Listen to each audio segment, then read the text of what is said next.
Ready? Okay, can you hear me? We can. Okay, let's go and get this rock and rolling.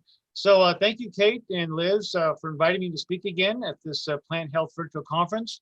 The topic of my presentation is how to avoid getting mixed up, understanding pesticide mixtures. My webcam isn't really too functional, but this is what I look like. This is not a green screen, that is Venice many years ago. And off to the right over here would have been the wonderful Rialto Bridge. So what I want to talk about today in 30 minutes I have is give you a brief introduction, talk about pesticide mixtures, talk about the benefits and associated risk with pesticide mixtures, and if we have time, some of our research with pesticide mixtures associated with western flower thrips and sweet potato whitefly, bee biotype, and two-spotted spider mite.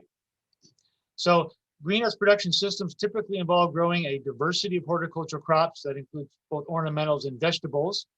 And as a result of that, these crops are attacked by a wide diversity of different insect and mite pests, and in most cases simultaneously. We don't talk about isolated insects like mites. We talk about a complex of insects and mites that are occurring on these wide diversity of crops, polyculture, growing simultaneously. Well, when we look at the pesticide story, we've gone from broad spectrum pesticides, and I'm sure many of you remember a product called Temic, and maybe some of you want to come back. It won't happen. But we've gone from broad spectrum pesticides to what we call narrow spectrum or selective pesticides. Those are the ones that only control a very smaller, narrow spectrum of insects like Endeavor, mostly used against aphids and whiteflies. Well, the pest complex hasn't changed, but the pesticides have. So one way that growers are getting around that is by mixing pesticides together, or the other term we use is called tank mixing. Tank mixing, what we call tank mixing narrow spectrum or selective pesticides. In this case, I'll be talking about insecticides and miticides together. And the goal for that is to broaden the spectrum of activity, because you've lost it with some of those really broad spectrums you had. You probably remember Temic and Lanate and Vidate. Not only do they kill insects and mites, but they kill birds, animals, and some people were some other indiscriminate things about those products, and they're all gone now. So what we're doing with tank mixing is you expand the spectrum of activity against multiple pest complexes that are occurring simultaneously. For example, western flower thrips and two-spotted spider mite. Now I do want to highlight, I'm not a proponent of mixing, but I understand why you do it, because I'm a practical applied person. So I want to only mix when you have to, and I want to get that point across throughout this presentation. So tank mixing is combining two or more pesticides, and yes, insecticides, miticides, and fungicides, because remember, when you're growing crops, you're dealing with insects, mites, fungi, bacteria. It isn't an isolated arthropod situation. It's a multitude of problems that includes diseases, insects, and mites. So those can be used in spray solutions in mixtures. So the pesticide mixture exposes the individuals in an insect or mite pest population to each pesticide simultaneously, which may directly or indirectly affect populations of multiple pests. Okay, that's what tank mixing is designed to do. Now, this is a very old picture. I'm sure Rick Fletcher remembers this. Here's a little cinnamite, all these things together, plopping them in there, and then right now you've got a mixture. Actually, you have a toxic waste site in this mixture right now because of all the stuff you mix together. 1, 2, 3, 4, 5, 6. And you can see the really high-tech measuring devices, these Coca-Cola plastic cups using as meat meter. We've got a long way from that, so that's nice to see. But here's the diversity of pesticide mixtures: insecticide, insecticide, insecticide, miticide, insecticide, insecticide, and miticide, so a three-way mixture: insecticide, insecticide, and fungicide, and then insecticide, miticide, and fungicide. Let me give you some examples that I am aware of that growers have done over the years. So here's one: spinosad and imidacloprid for catching thrips and aphids, clofenapyr, thrips and mites, acetamiprid for whiteflies and aphids, spinosad and bifenosate, again to catch thrips and mites. And then what about a three-way mixture? Methylcarb, mesurol for thrips, but pymetrazine for aphids, and then etoxazole for mites.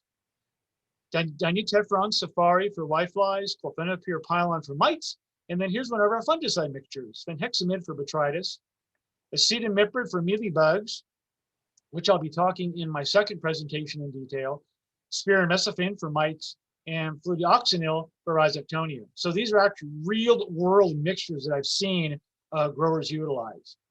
So before you even think of mixing any materials together, read the label to make sure there's no restrictions in terms of what you should mix together.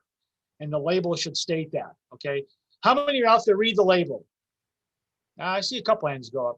But again, the label's the law, and that's always the first thing you should do, not only before applying or mixing, but the first thing you should do before any aspect of making an application. So first of all, we have premixtures. These are already formulations that are out there commercially that you don't have to do any mixing because they've been done for you. And some examples include benproporthen and acephate, which is sold as tame and orthene, basically. Clopyrifos and cyfluthrin, this is sold as Duraplex. And then Discus is a combination of cyfluthrin and imidacloprid. Scirocco is bifenazate, which is fluoramide and abamectin, that's Avid. And then the material that's making their comeback is Expire. It's a combination of spinoteram, which is a close relative of conserve or spinosad, and sulfoxafir, which under the IRAT designation is a 4C. And then the newest one is Picana, which is a combination of pyrethrins and canola oil. So these are ones you already buy, and they've already been mixed together for you in the formulation. Here's an example of Duraplex, one of the aerosols that was commercially available. Here's Discus, which again is a combination of cyfluthrin, which we know as Tempo and decathlon, and then imidacloprid. Here's Scirocco, which is a combination of fluoramide bifenazate and abamectin, which is Avid. And then the newest one is Picana, which is a combination of pyrethrins, which is Piganic, and then canola oil. Okay, so these are pre-mixtures. They're already done for you. So what are the benefits of these pre-mixtures? First of all, diagnosis is less critical. It's kind of like the old series, like Lyndon Johnson said after the Gulf of Tonkin resolution. It's like grandma's nightgown, covers everything. And that's basically what these do. So any mixed infestations are covered. You can deal with a broad spectrum of insect or mite pests with one application. Okay, labor saving is there. Fewer pesticides to store, and possibly alleviate problems with resistance, which I'll cover later on during the course of my presentation. So why tank mix pesticides together? This is what you're doing. It's convenience, less time consuming and labor saving. Would you rather spray 3 times or once? That's really a no-brainer. The reduced number of applications may affect the potential for resistance, and we will cover that. And sometimes you get what we call improved pest control or suppression when you mix products together. So the benefits of tank mixing are 2 terms that are somewhat not interchangeable. There's confusion: synergism and potentiation. Synergism is basically the combined toxicity of 2 chemicals when mixed together is greater than the sum of the toxicities of each individual pesticide. This is where it gets confusing.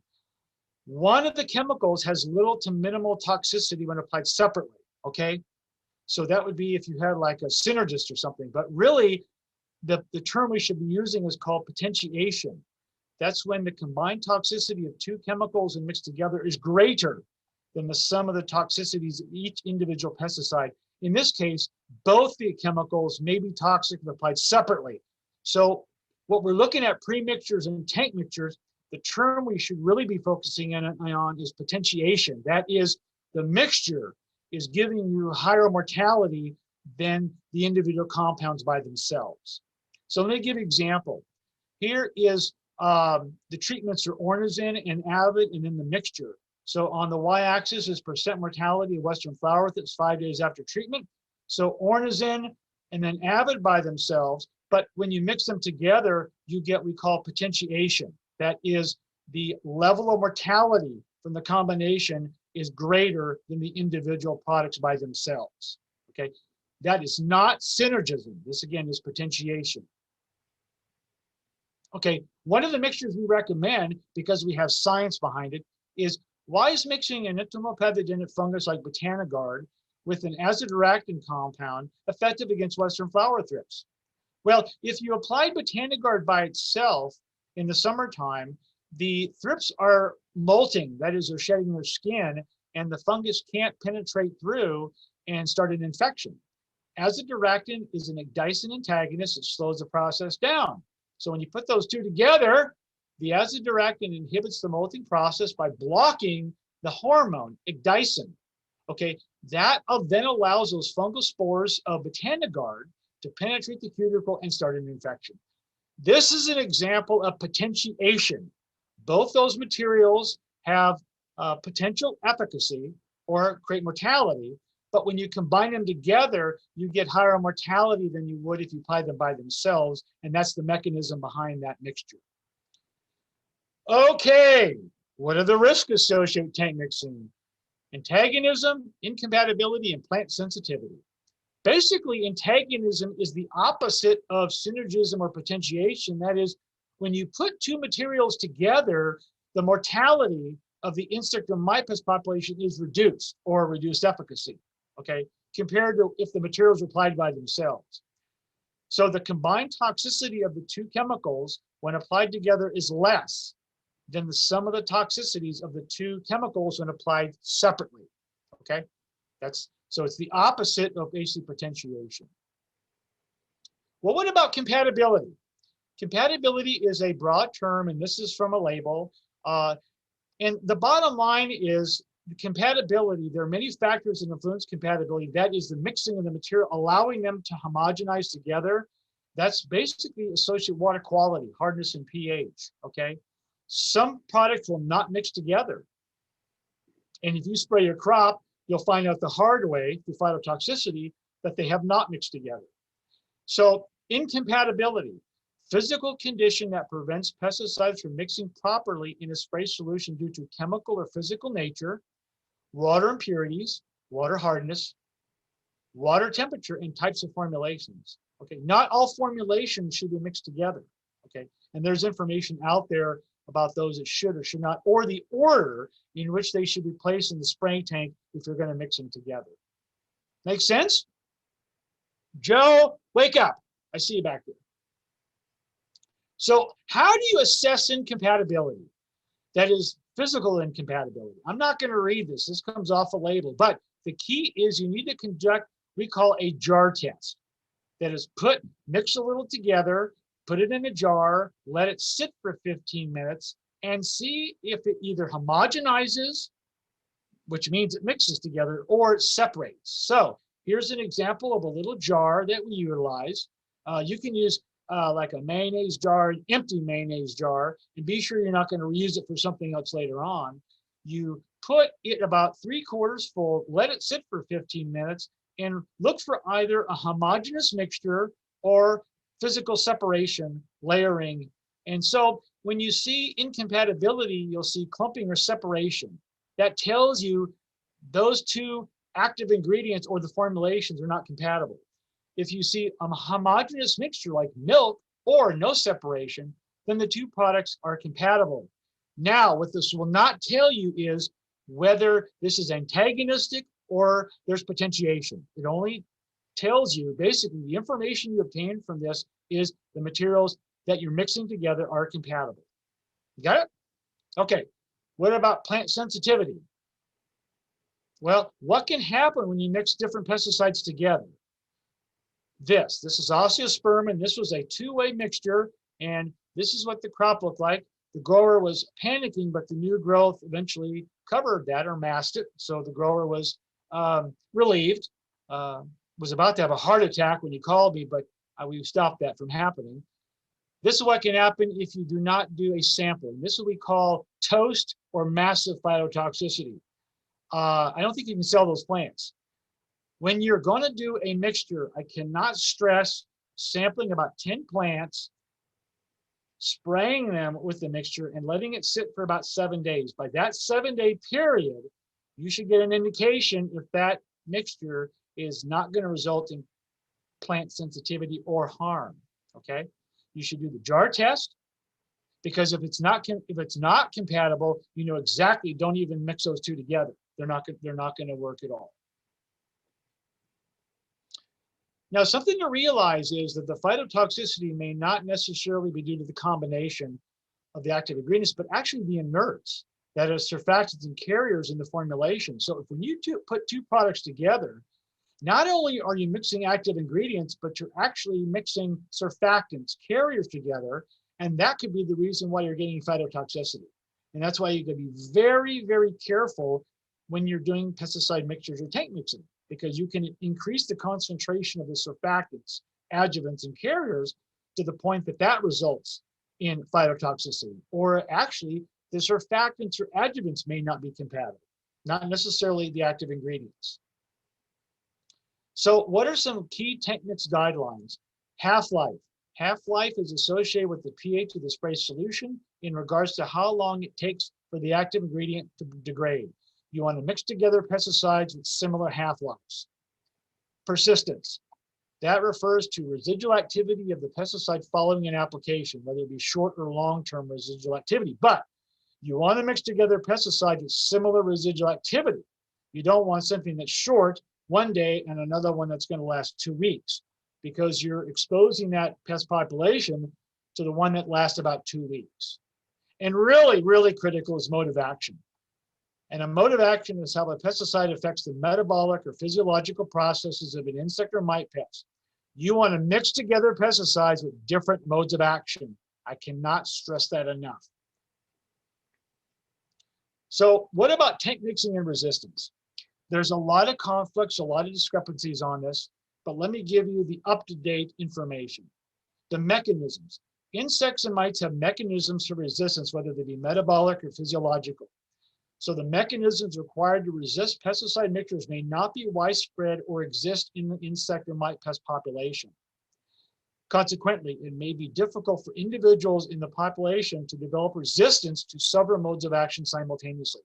We call that delayed resistance, and that's why it's critical to tank mix materials with very discrete different modes of action, so you delay or prolong the potential for resistance. However, the pesticides used in the mixture must have similar persistence, and that's where I went back to those guidelines, number 2 here, and there cannot be any cross resistance. Cross resistance means that the insect or mite pest populations has a resistance mechanism, whether it be metabolic or physiological, to similar chemical classes or similar modes of action, okay? That's what cross resistance means. So, insect or mite pest populations resistant to one or more pesticide would likely succumb to the other pesticide in the mixture as long as there's no cross resistance.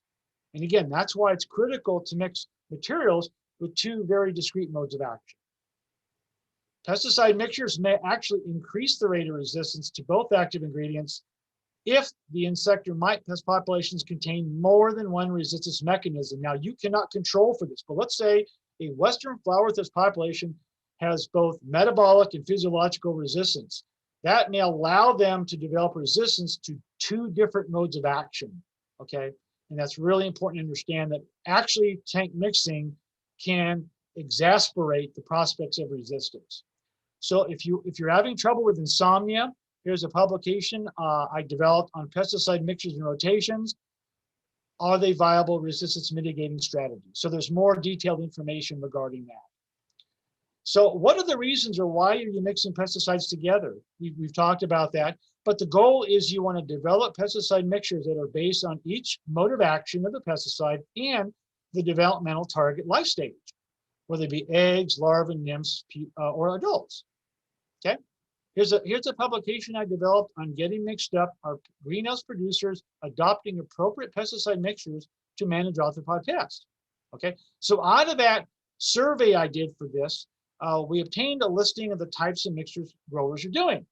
So here's some that are based on mode of action and the target pest life stage.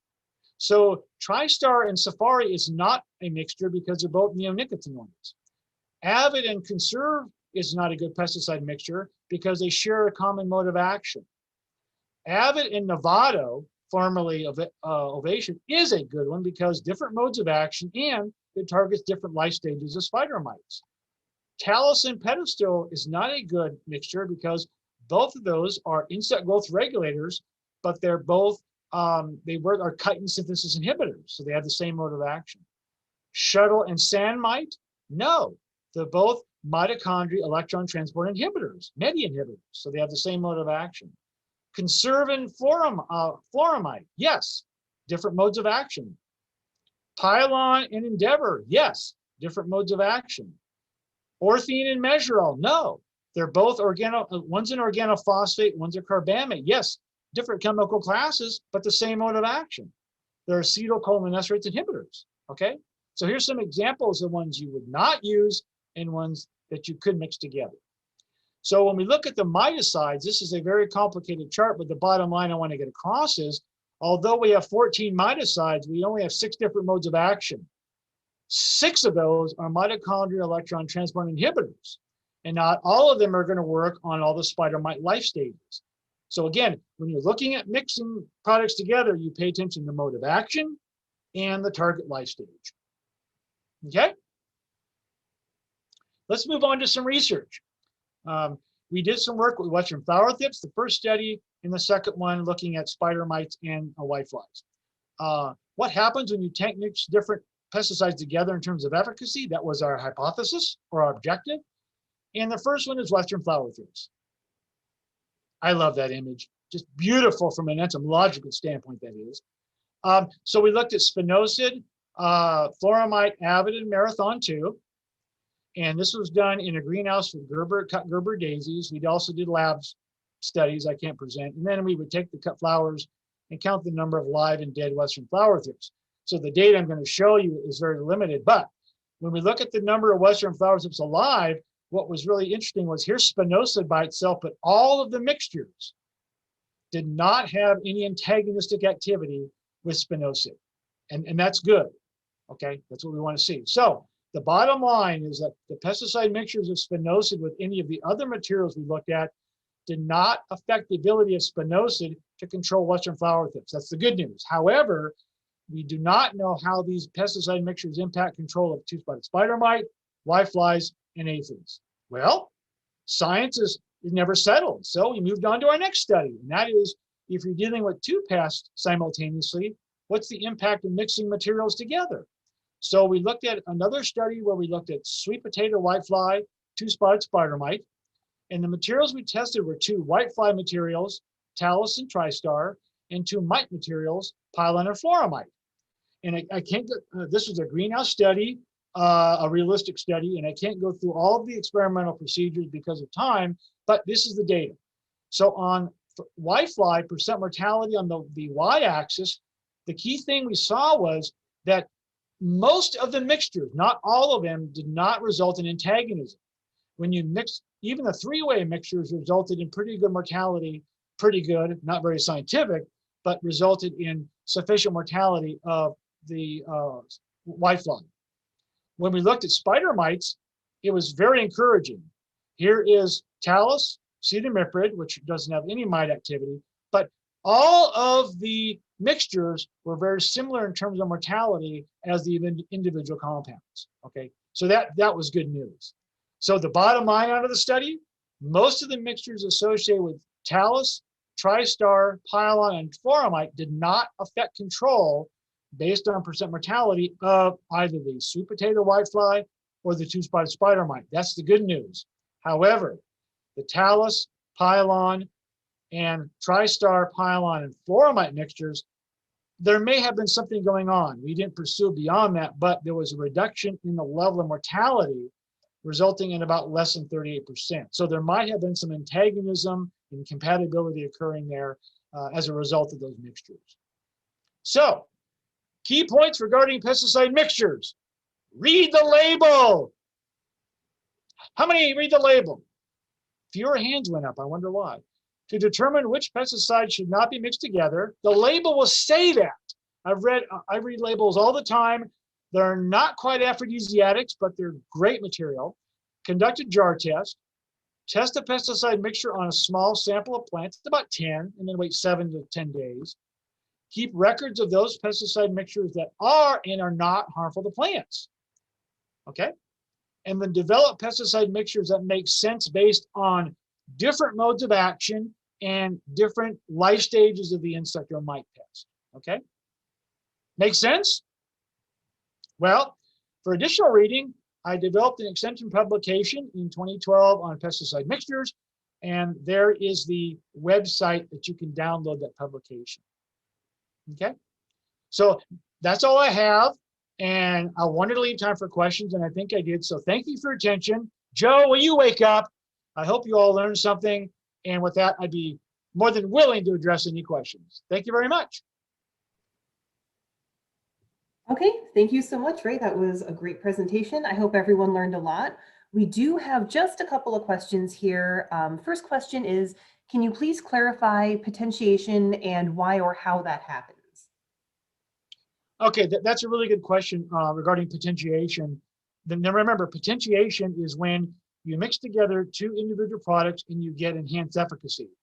The mechanism behind that is very interesting. And I know some biochemists and others, they can't really explain it, and neither can I. It just happens when you mix these materials together from a molecular, physical, biochemical standpoint, they just seem to meld together and resulting in higher efficacy. But that's a very, very good question. Okay, they say thank you very much. Another question here, are there any particular chemical applications that are more likely or less likely to have some of these issues that you talked about? From an application standpoint, drench applications are not involved because normally you're not doing mixtures for drench applications. These are mostly related to spray applications overall, because that's when because when you're dealing with above ground pest, whether it be a fungus or a mite or an insect, that's when you're likely to do the mixing. But for soil or growing medium applications, really there's no need to do any mixtures. I hope I answered the question. I hope so too. If anyone does have any follow-up questions for you, is there a way that they could reach out to you and ask you a little bit later? Yeah, on the first image was my email, and Kate, and of course I sent Liz PDFs of the presentation. So if you want a copy of it, you can email Liz or Kate and get a copy of the presentation, both of them. Yeah, if you want a copy, just to let everyone know, you can reach me at kspirgen@gie.net, and we will get that over to you. One more question here. How does mixing impact the re-entry period?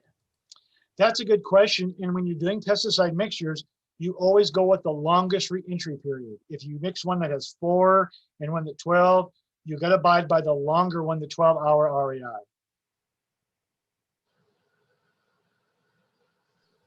Okay, a couple more questions coming in here.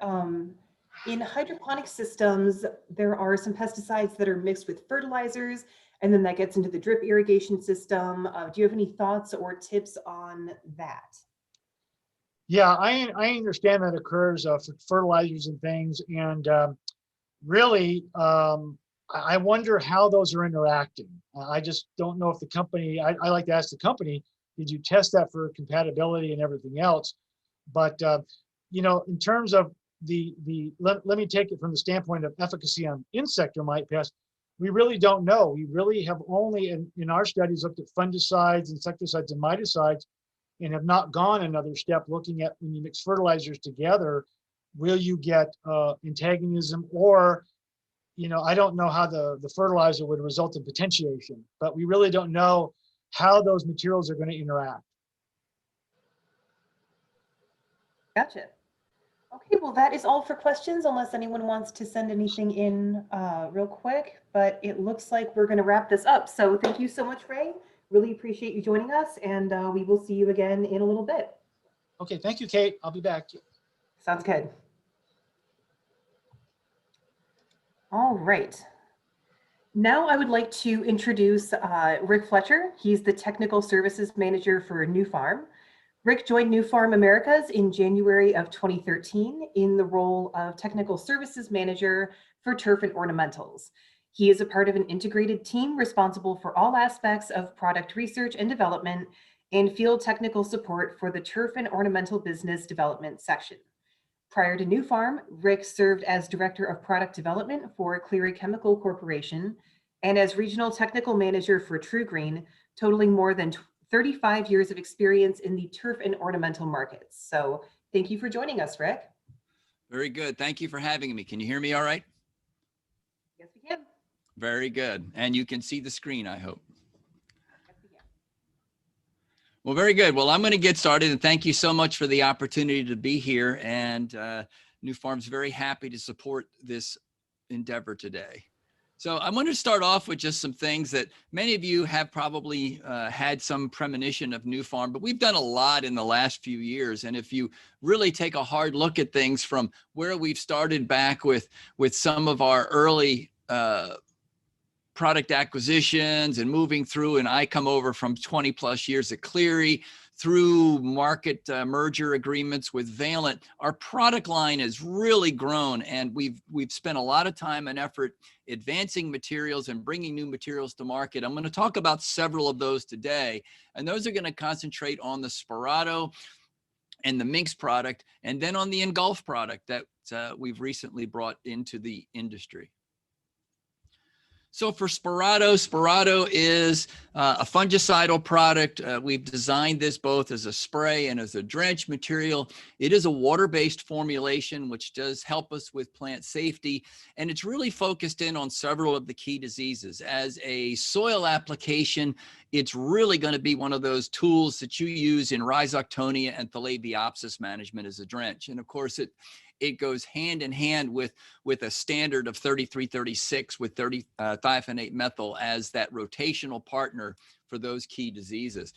We've done a lot of work with the formulation. You can see some of the previous work we've done here out at the Midstat operation with poinsettias in full color. And the point we're making here is that because of the formulation technology that we've got something that is very low residue and very high safety on plants in color. So some of the other things that come out from this product, it really is its length and its breadth of information. And when you look at this, the active ingredient in here, is quite tested, very long pedigree of material, and most of that data can be found in your IR4 databases. We've also done a lot recently to expand the label to cover the increased market penetration with greenhouse vegetable growth. And if you look over to the label that's available, you'll see that we've expanded into fruiting vegetable crops, cucurbit crops, leafy greens, brassicas, etc. And all of those now are expanded onto that label for greenhouse vegetable uses. So it's a very versatile product. Again, botrytises, Thalabiopsis, Rhizoctonias, sprays, drenches, crown rots. It's a very broad material. And fludioxonil, the active ingredient in this water-based formula, really is a benefit. And some of the other things that we've been doing is looking at our mite portfolio. We have Tetrasan for a while, coming over from the Valent side. And of course, that's a very unique molecule in what it does and its longevity and mode of action. And we've also recently added an abamectin material. We first had the EC formulation, but we introduced new Minx 2 several years ago, and this gave the market a water-based formulation of abamectin. It is a class 6 mode of action. It does have both indoor and outdoor use sites, and it does carry a variety of mites, of course, mostly two-spot spider mite. It has a little activity on broad mite and cyclamen mite, but it also does help us cover things like whiteflies, thrips, and aphids in some suppression. So when those tank mixes do come, there is a little side benefit, as Ray was discussing, about some of the tank mix requirements that are in today's marketplace when you have multiple crops and multiple pests all present. So with that water-based formulation, the signal word was able to be reduced to a caution with some minimal PPE. So it's a very favorable material, much easier to use in many systems as far as tank mixes, because the water base tends, not always, doesn't preclude a jar mix, but does tend to preclude some of the incompatibility issues being water-based. One other thing to remember about mite control, and Ray will love this one, it's always important to think about location of the material as well as movement. And you do want to remember that when you treat for mites, most mites are going to be under the leaves as well as on top. So we want to think about where we put this material. And abamectin as an active ingredient, mix 2 as a product, is going to be a local penetrant. So we want to make sure we get those underside of the leaves for best management. And the other material that we recently introduced, we introduced a bifenazate material in Engulf. We introduced this first into the nursery landscape market, and more recently we've introduced a product into the greenhouse market. And of course, this is a very straightforward formulation of bifenazate as far as its loading. It does have a higher concentration than some of the other formulations that are out on the market, which means you can use less mix per 100 gallons, which then starts to affect some of the residue and some of the other potentials that come along with formulation advances. It is, again, a focused miticide. We'll talk about some of the life cycle effects that it has, but it is one of the balanced materials attacking all levels of the growth cycle of the mite as far as egg, juvenile, and adult. And it does have some nice activities as far as how it moves and where it moves in the plant, with longevity stretching out as far as 28 days. One of the other nice things about bifenazate is that when you want to think about beneficial insects that go along, Engulf with bifenazate can be very soft on many of the beneficials. And if you're looking at your Copert or your BioBest trials, you'll see that those rank very highly with this list of materials. So some of the common predatory insects and predatory mites that you'd be using really can benefit and not be detrimentally harmed by the use of Engulf. So we talk about these as far as placement. And of course, you know, this is always the educational part, because many miticides, as Ray mentioned, do have modes of action targets and also have life cycle targets. And when we think about these materials and when we want to use them either in a tank mix or in a rotational program for mites, we have to remember that. So a quick chart here, just looking at Engulf working on eggs, juveniles, and adults, and then minks working more on juveniles and adults, and then tetrasan working more on eggs and juveniles. So you have to understand that so that you can place those into program approaches. And of course, there's so many ways to skin this cat as far as a program approach, but I like to take the approach from the sense that most folks probably are not going to be doing preventative treatments for mites. With that said, you're probably dealing with some level of a reactive situation, which means you probably have all levels of the life cycle available at the time you make the application. And with that said, you say, okay, well, how do these things fit in?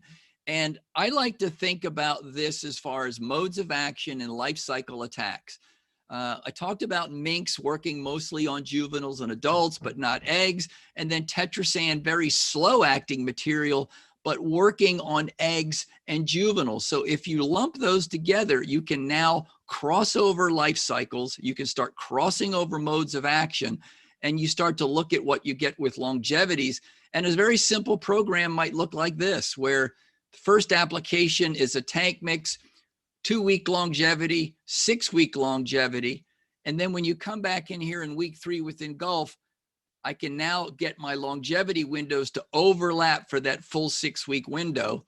1 mode of action, 2 mode of action, 3 modes of action. There's a recommendation for a 4th, and there are many ways to skin that cat on alternates. But you can really see how these materials, when you understand what life cycle they work on and what their durations, can really add into a program together for good mite control. And with that, I believe my time is up. And if I've got any questions, I'll be glad to answer them. Okay, thank you so much, Rick. We do have a couple of questions here. First one is about Spirato. Can you tell us a little bit about how that can be used to target botrytis? Okay, so it can be done as a foliar spray, and the mode of action is going to be fairly effective on botrytis. It also typically is used as a sprinch for many of the crown rot situations where you get botrytis stem rots and crown rots forming. So it's part of that arsenal of chemicals that can be used in that rotation. Perfect. And one more question here. Can miticides be used in a fogger or only in a sprayer? So that really depends on the product. You have to read each specific label regarding whether or not they have UV instructions on there. Internal structures, EPA looks at foggers as low volumes, so they do have some different requirements often for ventilation and PPEs. So you have to look at each individual label to determine that. Kate, can I ask a question? Go ahead, Ray. Hey, Rick, can you go back to the biological slide, the impact on predatory mites, real quick? Are you saying Western flower thrips is a beneficial insect? Well, I'll have to ask my marketing people why that's on there. Because I rear them. If you want to, I mean, they will feed on two-spotted spider mite, but I don't think you're going to get much grower purchasing that way, Rick. Nope, I think that is a mistake there, Ray. Good catch. You're welcome. Okay.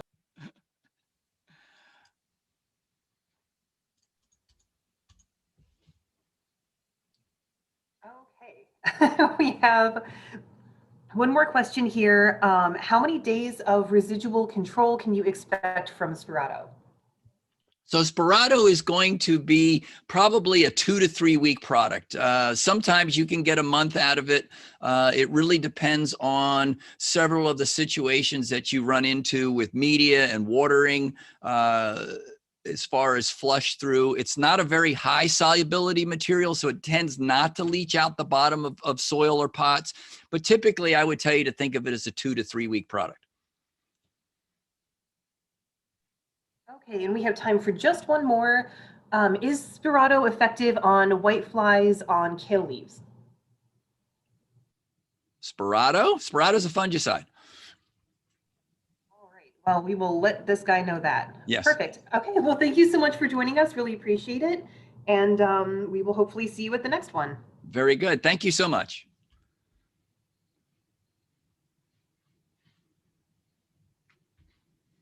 Okay, joining us now is Dr. Brian Jackson.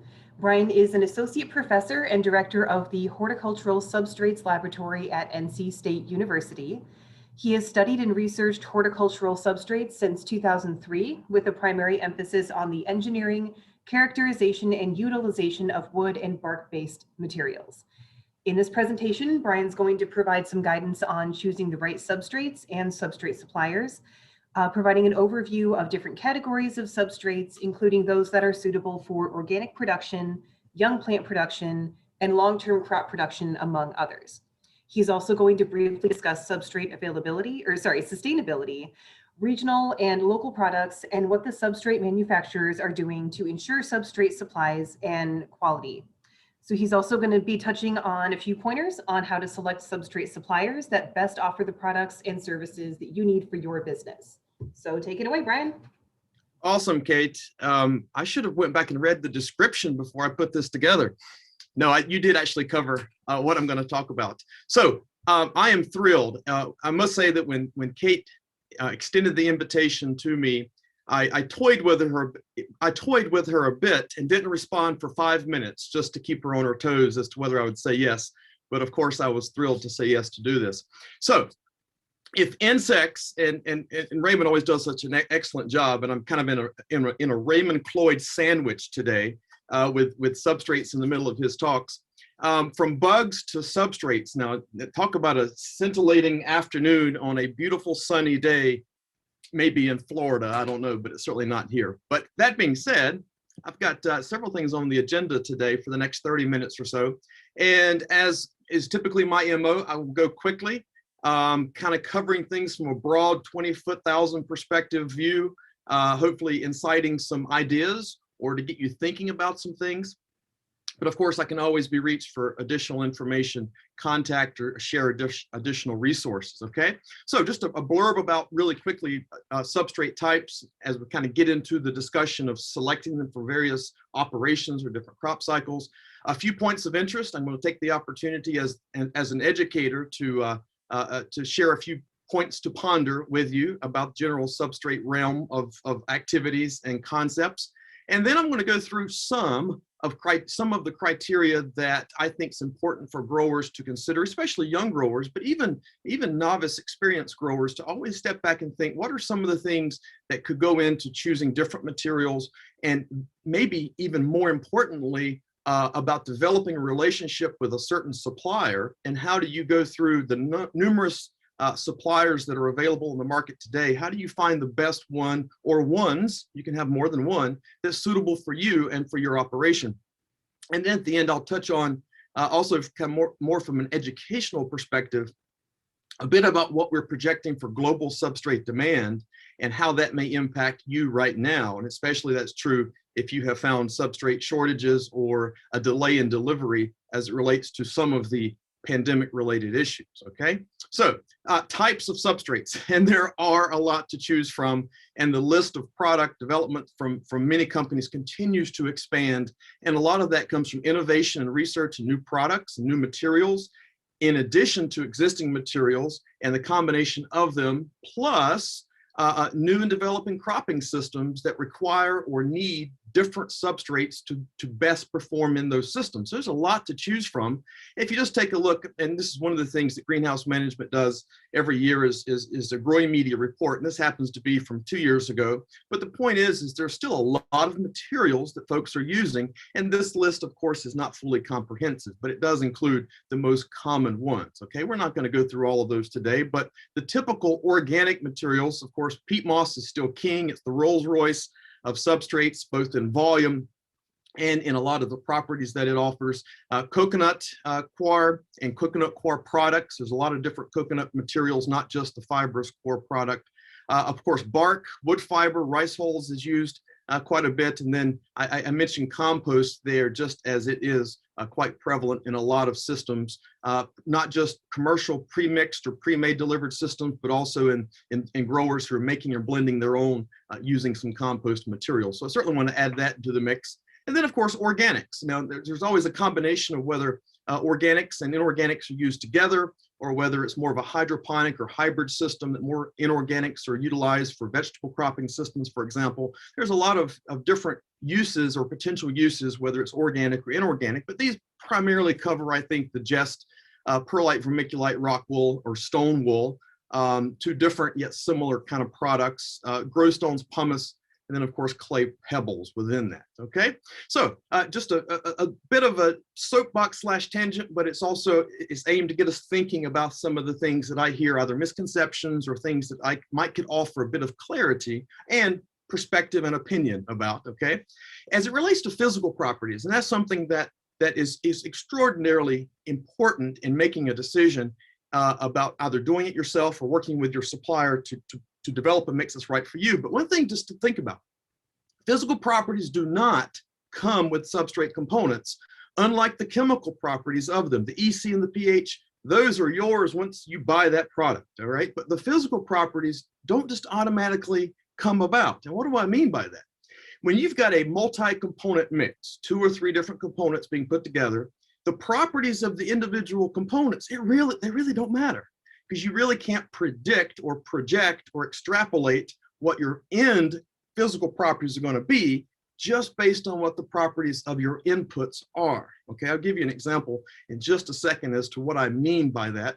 But folks, the important part is it's the fraction, it's the particle sizes of these different materials that are blended together that create this root zone matrix that your air and water flow and roots certainly thrive. Okay, so as no new concept about the whole is greater than the sum of its parts, but thinking about substrate components relative to the end product, the end substrate mix. Well, I like to eat, I like good food, so I think about it as how ingredients in a soup all taste so completely different than the end product when it's all brought together. So even though a lot of substrates don't contain more than 2 or maybe 3 components, I think that's still something to remember, that you can't guarantee physical properties until all the components are mixed together, and then you have your end result. And that is what should be highly functional and give you the precision-based growing attributes that you want. Okay, so while I have you here, so to speak, a few points to ponder. Again, this is just things I continue to hear that I maybe can offer some insight or some opinions about. All right, peat being scarce or running out. It's not true. It's not even anywhere close to being true. There are, however, a lot of concerned critics or people who want to move away from peat and use other materials for great reasons. Okay, there are also some European regulations and a lot of countries in Europe that are beginning to tighten down on peat extraction, and that's beginning to have a ripple effect across the globe. And in the next several years, it's going to be very interesting to see what happens to the peat extraction volumes coming out of Europe. But the Canadians have remained very, very strong and continue to supply peat. And just to keep in mind, you know, of all of Canada, for example, 0.03% of the bogs in Canada have been harvested for peat. And once they're harvested, they do go back into management practices, okay? Coconut coir is not peat, all right? Cocoa peat does not exist, all right? It's a brand name that some use. And I say that just so we're on the same page thinking nomenclature. But coconut coir, coconut products are that, all right? But they are not coconut peat. Wood fiber is not new. It's only new to some, and it's new to many growers. And there's some new technologies within the wood fiber world. But folks, I tell you that because it's been around and been investigated for 40 years on various different commercial materials and products. And there's a lot that we know. So I say that to give growers confidence in that this is not new in that regard at all. We understand quite a bit, still a lot left, but it's still fairly well known in different parts of the world. And I could talk about that all day long, of course, but I won't. Bark is just not for nurseries anymore. All right, there's a concept of bark being for nursery outdoor production, but it's etching its way more and more into greenhouse and in retail products more and more all the time, as it's an abundant product here for us in the US. And then I'll end with this before launching into the specific substrate selections. All substrate components have some environmental footprint, as do all inputs into horticultural production or all inputs into anything. I had an environmental footprint by driving to work this morning, okay? So I always offer that because sometimes it's easy to point out certain materials being really destructive or environmentally harmful, but everything has a footprint. So what we in the science and the industry world are doing are try to mitigate or lessen that footprint as much as possible so that horticulture has as less impact negatively on the environment as possible. Okay, so these are just some thoughts. Now, so getting into options, all right, how to choose the right growing medium. Well, I'm going to go fairly quickly here, but there's a lot of different stuff, but a lot of it depends first if you as a grower are making it yourself, do it yourself, or if you're buying pre-made mixes. Now, these two lists that I have here for each category, this is very elementary. There are categories of thoughts and decisions that need to go into whether you do it yourself or you buy pre-made mixes from substrate manufacturers, okay? So don't think this list is comprehensive, and I don't want my dear friends in the industry to start calling me saying I got it wrong, okay? But thinking about what, as a selection, what do you need to do if you're doing it yourself, okay? Well, yeah, there could be cost savings, but you have a lot of needs of equipment and expertise, storage, technical support may not be there, things of that nature. But in making it yourself, it's all about the raw materials, okay? And I'll mention that in a few minutes about acquiring the raw materials of the highest quality. That's your primary concern if you're making it yourself, okay? Now, if you're buying pre-made mixes, yeah, there's a higher cost there, but they're ready to use designer products. They do need storage space on your facility, shipment and delivery, especially during high peak times and transportation issues. Even without COVID, there's a lot of that going on. They do offer technical support for any grower-related diagnostic problems that are needed. So you have to make that decision yourself, and you already have, all right? People always are kind of re-evaluating, should I or shouldn't I? But you start there relative to how to choose substrates, okay? And then you think about, all right, what needs to be considered, all right? Crops to be grown, you kind of start there, but I'm going to list about a dozen different criteria. You could start it with any of them. They all need to be at least thought about. Because there are certain plants, as you know, depending on the stage of growth or throughout the entire production period, need different levels or prefer different levels of water, air, fertility. I say sensitivities, whether that's salt sensitivity or maybe it's some type of phytotoxin sensitivity in bark or wood products that herbaceous materials could be very sensitive to, that woody liners for nursery crops would not be. Okay, so there is some sensitivity there that plays into the substrate that can be used. And then, of course, the length of the time in the container. We'll talk about that a bit more. But are we talking about 3 weeks, 4 weeks? Are we talking about 3 or 4 birthdays in a pot? Okay, that certainly matters relative to the crop. The container type and size, plastic and non-plastic materials. As we see more and more of the non-plastic materials coming onto the market, research has supported this initiative for 15 years or so, but I'm seeing more and more advertisements, more and more displays of this at trade shows when we used to have them in person, but also online webinars, and then actually growers trying to think about adopting this as kind of there's a target put on plastics just a little bit. But there's all these different types of growing systems, from large trees to small trees, and that of course makes a tremendous difference relative to the substrate that you choose. And all of you have seen some version of the water and air properties as they change in containers, I'm sure. So for example, if you've got 4 different containers ranging from 6 inches to a plug flat, all right, the air is going to decrease as your container decreases, and your water is going to do the inverse. It's going to increase. That way, of course, a substrate for propagation is not going to be suitable for larger containers. Okay, so container size and type make a huge difference. I told you a second ago I'd talk more about longevity. Well, this really kind of boils down to the stability of the substrate components in that growing system, and how long can they maintain the structural integrity to give you the physical properties, drainage, air, water, nutrient provisions, through the duration of that cropping cycle, and whether that's till it gets large enough to be sold, or whether that's to get it through a complete fruiting cycle if it happens to be a greenhouse, a vegetable, for example. All right. So the component properties and particle size are very, very key in establishing and designing, crafting, if you will, substrates for different size containers, because some properties of some substrate chemically have different properties that enable them to be less degradable, I should say. They were more resistant to degradation by microbes over time. And then, of course, larger particle sizes and incorporation of inorganic and organic materials help to build substrates for larger containers, for larger, longer growing crops. And I say there's a greater demand for perennial crops. And by perennial, I don't mean herbaceous perennials per se. I mean perennial crops in that they're living in these containers for multiple years, especially fruit, blueberries, citrus, figs, a lot of fruit production being moved into containers. So therefore, crop longevity is really something the substrate consideration needs to be had. Irrigation delivery systems, right? Whether it's outdoor, indoor, nursery, greenhouse, hoop structure, whatever it may be, depending on your delivery method or your preferred delivery method, if you have multiple, all substrates don't capture and move water the same. And this really ties into the type of container being used, the height of the container, and then the irrigation delivery method. All of those things play an integral role in maximizing irrigation efficiency. So whether you're bringing water from the top, either by sprinkler systems, drip tape, drip emitters, whatever it may be, or flood irrigation systems.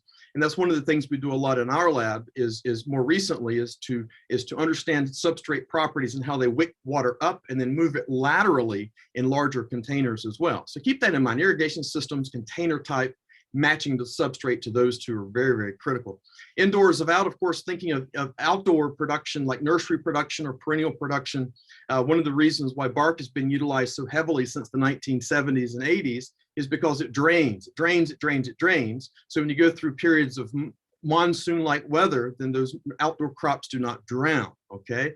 Now, the flip side of that is you have to really monitor the irrigation in times of not rain or non-rainy periods, okay? Now, on inverse of that, plant production in indoor, all right, where you're capturing it or putting really precision amount of water onto the crops, they need to be able to capture and hold that water, all right, kind of the inverse of what nursery crops need to do to quickly shed it. So that way they're not drying out and can utilize the minimum amount of water added as possible. So those considerations matter. Growing media sanitation and hygiene. Now this has really exploded in the last just 2 to 3 years, primarily, and I shouldn't say primarily, but partly due to cannabis and the number of cannabis producers that there are across the country and the globe at this point. And when you add that plant as a consumable, because you are consuming part of that plant, and that plant particularly that can take in heavy metals, okay, from the soil or the soilless media it's growing in, then that can then translate to the flower, to the bud, and then translate to people perhaps. So a lot of interest by growers and a lot of innovation by the substrate manufacturers to incorporate more sanitation protocols, more testing of substrate raw materials and end products to ensure that there's no human spread pathogens or certainly heavy metals within that. But that, of course, is something to consider, especially if you're doing consumables. Disposable or recycling needs. Now, this may more pertain to greenhouse vegetable producers or cannabis producers that aren't actually selling and moving their plant out the door to a retail center or to a landscaper, perhaps. But a lot of these are in sleeves and in troughs. I think rock wool probably is the one that comes to mind immediately relative to not being able to recycle it in a composting way, as it doesn't compost, or not being able to put it into landfills. So what are the options for disposal, or what are the options for recycling that? And that's true for a lot of other horticultural products as well, primarily plastic related materials, but certainly as it relates to substrates, it's certainly worth considering if you're using inorganic or non-disposable materials. All right, environmental sustainability. Now, this kind of gets back to one of the earlier points to ponder, that all substrates have some impact. All things in life have some impact on the environment, on climate, on carbon footprint, release, sequestration, all of those things. So, but there is something you can do to choose substrates that have lesser impacts. And a lot of that may not just be the material itself and how it's processed, but what is the distance that it's traveling? That's why I put freight and transport, right? You can get a localized regional material that still serves a high functionality as a greenhouse or a nursery substrate, but it doesn't have as much impact as it relates to transport. That also lowers cost. The use of plastics and packaging. The European Union has established some guidelines on packaging and horticultural products, and that could see an increase or an uptick in prices by European product producers. Whether that happens here, I do not know. But thinking about the future, how does that play into this as well? And then I mentioned, of course, domestic and international products for freight. Coconut coir coming from Mexico or coming from Sri Lanka or South India, as opposed to perlite coming from Greece or some other places around the world. There's a lot of those things to consider. But one thing I will give many colleagues of mine credit and a huge round of applause is the amount of scientific efforts in at least identifying the sustainability need and necessity and actions that are happening just within the growing media substrate world. So there's a lot of really good resources that we on the research and the industry side are trying to meet this demand. Speaking of the industry, and I applaud them every single day as I don't work with as many growers as I do substrate manufacturers, but they are kind of my family, quite frankly. And the number of things they do, from organic production and certifying their materials when possible to be eligible for organic production, responsibly produced peat, there's responsibly managed peatland certification, there's Veriflora, there's a lot of things the peat industry specifically are doing to mitigate their environmental impact and to increase their environmental stewardship during and after the extraction of peat. Now, this is also true for wood fiber products, coconut products, other inorganic materials. There's a lot going on behind the scenes to mitigate this as much as possible. And one thing I will also mention is that in recent conversations with the president of the Canadian Sphagnum Peat Moss Association, I was informed that there's a current economic impact assessment being done on peat and the value of peat products coming from Canada, and that economic impact assessment will be released this year, okay? And I think that's going to be really telling as to what is the value of peat and what would be the impact if it were not available as a resource for Canada, but also for North America. So I'm really excited to see this, to get a better perspective of not just sustainability, but the value of a very important raw material, all right? Now, for do-it-yourselfers or for all substrate manufacturers, it's all about the raw materials. High quality, consistent raw materials is where it starts. And this is especially true if you're blending and making your own. Consistency of the ingredients, of course, is key in making the end product and the consistency that you get from that. And that includes both physical and chemical properties as well. And there are some wonderful manufacturers and suppliers who just specialize in raw materials, not in formulated mixes per se. All right. And then, of course, I put economics. I put it at the end just because it's usually at the beginning of people's thoughts, always on the mind of growers. It's on the mind of everyone. But I hope that it's not the sole driver of the decision about which substrate to use for an operation, just solely based on price. Right? That rarely works out well for anyone in my experience, and you get what you pay for is something we all know to be true, from TVs to cars or to substrates for that matter. And then of course, economics can fluctuate based on supply and demand. I'll mention that at the very end of this in about 8 minutes. But the global demand on substrates and the trickle down effect that's having is affecting economics and costs. So if you're seeing a little bit of a cost uptick, it's not being imposed on you unrightfully. It seemingly is quite justified based on the global climate, but we'll talk about that. And then squeezing every drop, all right, that we can out of substrates and out of the benefit to growers for that. And I do put wood materials here. You know, I've spent the last 15 years of my life working in the wood world, and there is, you know, one example there of evidence from many that there is an economical return on the adoption of wood products in exchange for or alternate to other traditional components. And there's no denying that, okay? So I think that's something that's probably the best example of how some new materials can be either at cost or maybe there's actually a savings there to be made. All right, so some criteria for selecting substrate suppliers. Now I ran through all of that pretty quickly. This will be equally as quickly, so buckle up for the last few minutes here. One thing I will mention is this, and this is exciting to see, more players in the sandbox for the competitor world, so to speak. But new supplier means more options. And if you just look at the last several years, the number of European companies that have now established businesses here in North America, it's pretty impressive. Not on this list, and there's others. I'm not trying to exclude anyone, of course, but Classmann has been here for years, as has Pinstrup. Classmann, of course, a German company, Pinstrup, a Danish company, but then Jiffy, you've got Florigard, which is a German-based company, BVB, Kekkola, which is a Dutch and Finnish company. They're all kind of entering the market or already in the market. So that means more products and different products. So that gives growers more options, but it also means more decisions to be made. So what do you do about that? So some criteria, and I'm going to go through a few of these a bit more specifically in the next 3 or 4 minutes, so I won't spend much time here. But of course, you know, some of the things, all right, technical support, quality control, and quality assurance programs, and the substrate manufacturers, at least the larger ones, do a phenomenal job and invest a hell of a lot of resources into quality control and assurance of their products. I can guarantee you that. Price and volume assurances, that of course is going to depend on how much you may be purchasing as to the attention that you get relative to volume assurances in the future or price lock-ins. Sustainability efforts, you can certainly ask questions about that. And there's many suppliers have publications and data that they can share with you about what they're doing to meet those demands or what their internal expectations are relative to environmental stewardship and sustainability. Sanitation and product hygiene, we kind of mentioned that. So that's probably one of the capabilities or procedures that a lot of companies have introduced more recently as there's more of an interest in substrate hygiene. All right, we're not talking about dirty anymore. This is clean stuff. Offering of products with biological additives. You know, there's companies, I mean, Premier Tech comes to mind, who does a marvelous job with a lot of biological additives in their products. Others do as well. So I'm not advocating for one company or another. And then focused on future success and innovation. All right.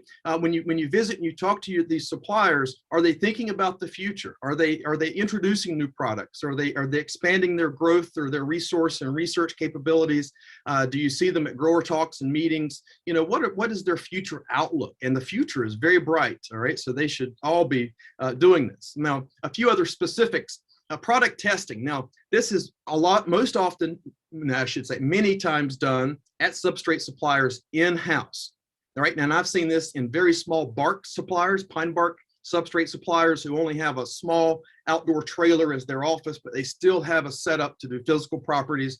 And I've also seen massive lab facilities at bigger companies that do a lot of this themselves. All right, so it's not really the scale at which they do it, it's just the fact that they do it. So physical property testing, chemical property testing, and within the chemical properties, I'll even add to that heavy metals. And this photo here in the center, this black looking gun, and it is an XRF gun, is something that we use to measure heavy metals. There are other ways of doing it as well, but I'll put that into the chemical analysis. But nutrient charges, making sure that the nutrient availability, the nutrient charge, the rates and the concentrations that are labeled that they're truly there.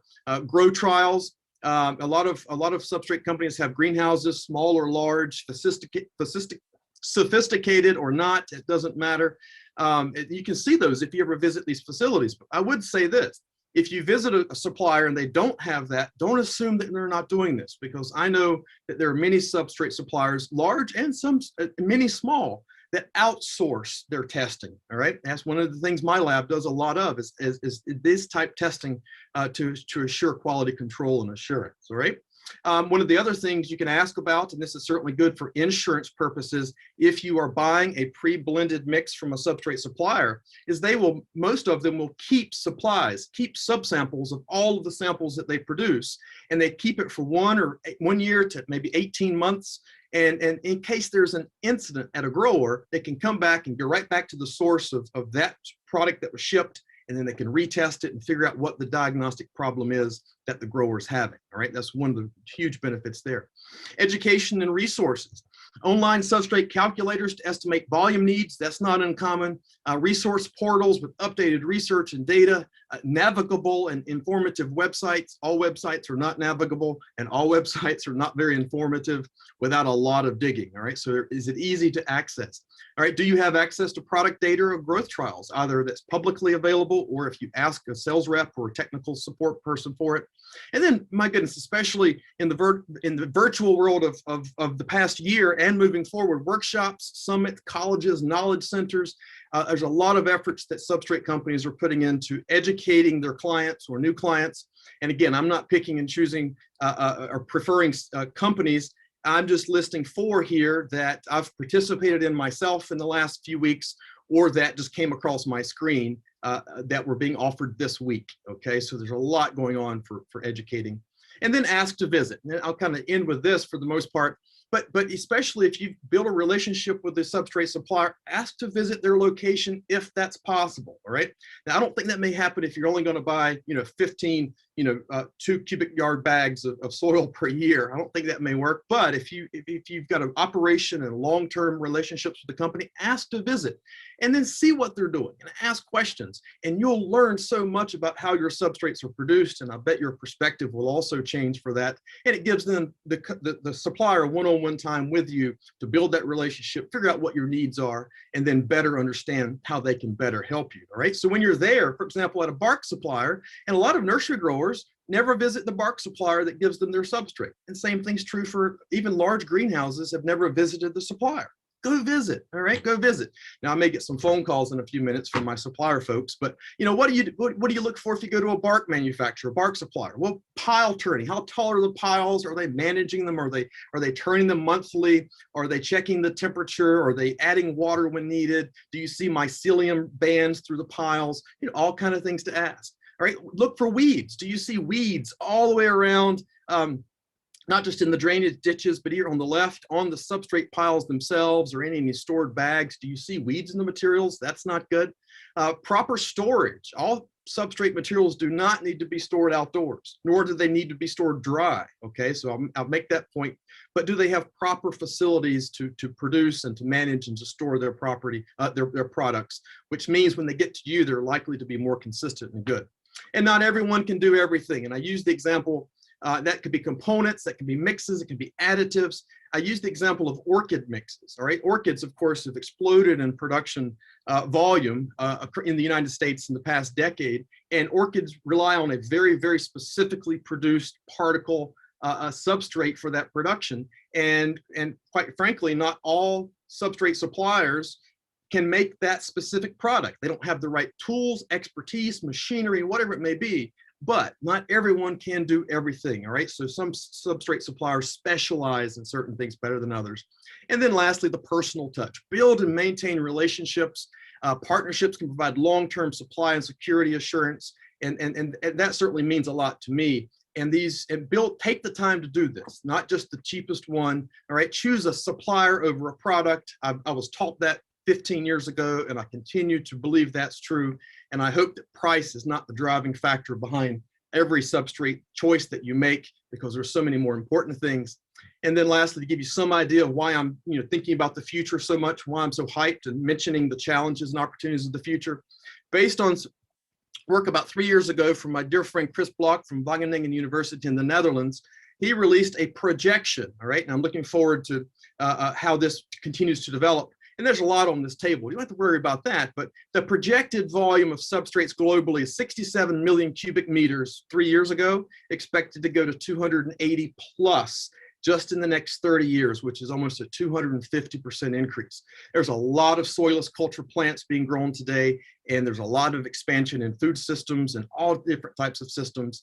And I talk about this more in an article that's on my website, Brian Jackson, NCSU, you'll find it. And it kind of summarizes this talk and some other things. And this was actually in Cannabis Business Times magazine back last year. So you can learn more there. But in the meantime, now the decision is up to you. And as I have learned to say, be happy, healthy, and horticultural. All right. Thank you all. Okay, thanks, Brian. We have a couple of questions for you real quick. First question is, why are mycelium bans an issue? They're only an issue if the bark piles are not turned and they get really thick, and then they load bark directly into a truck without blending, then those huge chunks of mycelial bands can end up in pots and affect irrigation and have to be broken up. That is not a toxicity issue. It's more about a water repellency issue if you happen to get big bands of that mycelium in bark. Gotcha. One more question for you about the compost. This person is asking, is the compost mixed with manure, or is it just plant compost, because they've had bad experiences when it's been mixed with manure in the past? Compost, like biochar, in many cases, not all, is a verb and not a noun. There's a lot of moving parts, a lot of variability, and I'll just leave that there. There's a lot of potential inconsistencies with compost materials. Not that they aren't good as a whole, but there's a lot that you can't be predicted. I may get flash feedback or backlash from that, but. Well, thanks. We've got one more question that just came in. Do you know anything about differing substrates and their ability to retain fungal biocontrols? Oh, no, but I am just now working on a grant proposal with a colleague of mine in New Hampshire to look at biofungicides and biocontrols in some of these substrate materials. So I'll know more hopefully in the next couple of years, but not right now. Okay, well, looks like you guys are both gonna be looking at that same question. So thank you so much, Brian. Really appreciate it. Awesome. Hope to see you at the next one. All right, cheers. Thanks. Okay, so joining us now is Kurt Becker. Kurt is the Executive Vice President of Commercial Products at DRAM. He has 27 years of experience in helping growers with their pest management applications and environmental and watering needs. So thank you so much for joining us, Kurt. Hi, thanks, Kate. I'm glad to be here. Just so you know, I'm unable to start my video, so nobody can see. If nobody sees me, that's okay. I think you guys turned me off originally, but that's fine because I've got more information to share that would be better done through screen sharing. Let me.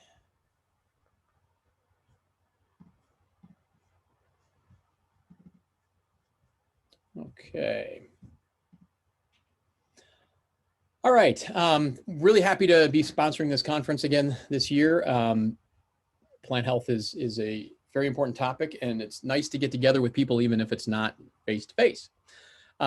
I wanted to quickly spend a few minutes just discussing spray equipment. One of the things that we see very commonly in the industry is just less understanding of the different types of machines and tools that are out there. DRAM makes over 50 different types of machines to apply pesticides, biopesticides, disinfectants, cleaners, things like that to indoor facilities. We really don't focus too much on the outdoor space. Some of our equipment is great to be moved over there. But we look at these things, the reason we have 50 different types is that, think about DRAM like a hardware tool manufacturer. We think of these things like wrenches and screwdrivers and hammers. All of those are tools that you use for doing different jobs. They all have different uses. They're all tools. We look at spray equipment kind of the same way. You've got the hydraulic range of spray equipment. You've got more targeted low volume types of equipment, ultra low volume. And then we've got a newer category in that, foaming, which is something that we've been doing more of in the past couple of years. With the different types, hydraulic sprays, targeted low volume, ultra low volume, and foaming, there's reasons for each one of those different machines to be used. Quite often facilities, just like you're going to need, not only are you going to need, a wrench and a hammer and a screwdriver in your basic tool set, you're also probably going to have a couple different wrenches. You're going to have probably 5 or 6 different screwdrivers because they all do different jobs. And spray equipment is very similar, that there's some equipment that is really suited to specific tasks. Some tools, hydraulic sprayers are kind of like the multi-tool. You can do lots of things with those.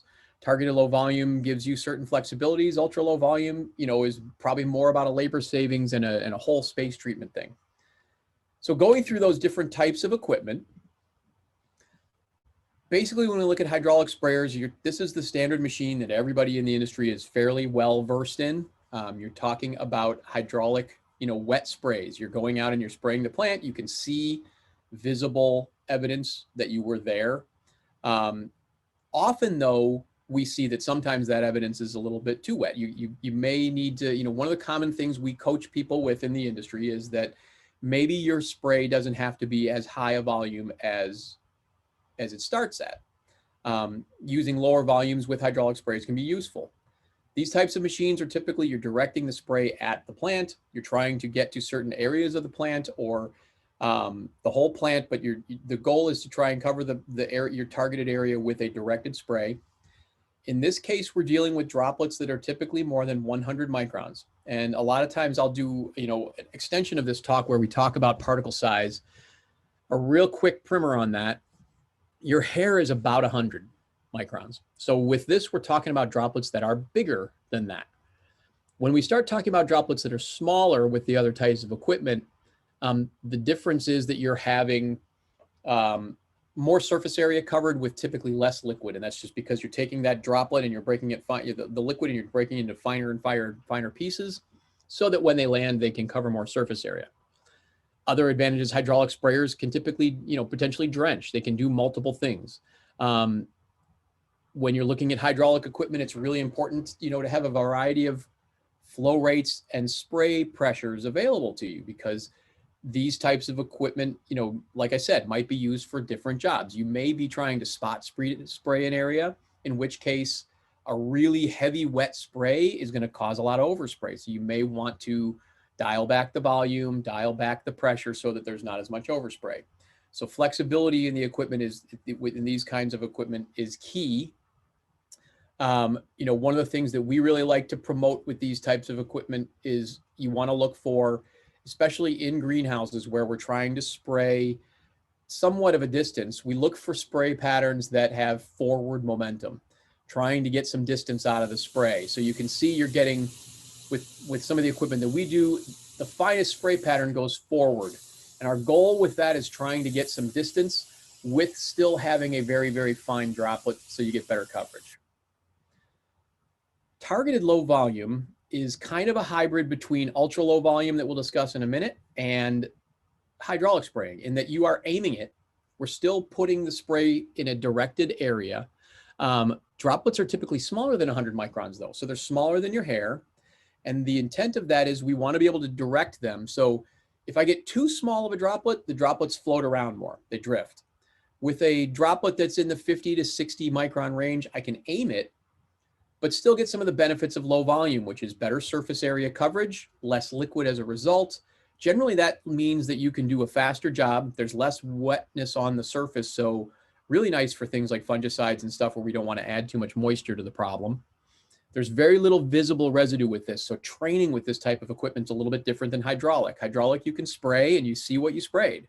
Targeted low volume, because the spray is much finer, you're not going to really see what you did. And so you need to use some guides and use some other techniques to learn how to use the machine. The advantage of these is flexibility. You're able to aim and treat a bench. When we get to the ultra low volume, I can't treat a bench. I'm going to treat a whole room. This type of machine gives you some of those benefits, but I want to go and spray this bench and not that bench. tomatoes over here, impatiens over here. If I've got that scenario, the impatiens are going to have a totally different set of pesticides usable than the tomatoes. Do I want to limit myself to what I can use on the tomatoes to kill what's on the impatiens? Targeting, making it more flexible and spraying where you need to is the goal with this type of equipment. And you can see this is, basically a much drier, finer spray. You don't see a lot of wetness. You see the plants move a little bit. That's kind of the goal here. We're trying to see that you hit the plant, but not see that it drips. Ultra low volume is space treatment. So this is kind of like the flea bomb of the industry. We're setting off a fog that's going to fill the entire space.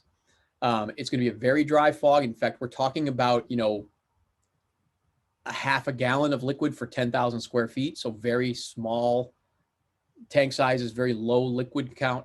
Droplets are typically less than 25 microns. So, the machine on there is like a 5 micron droplet, what it creates.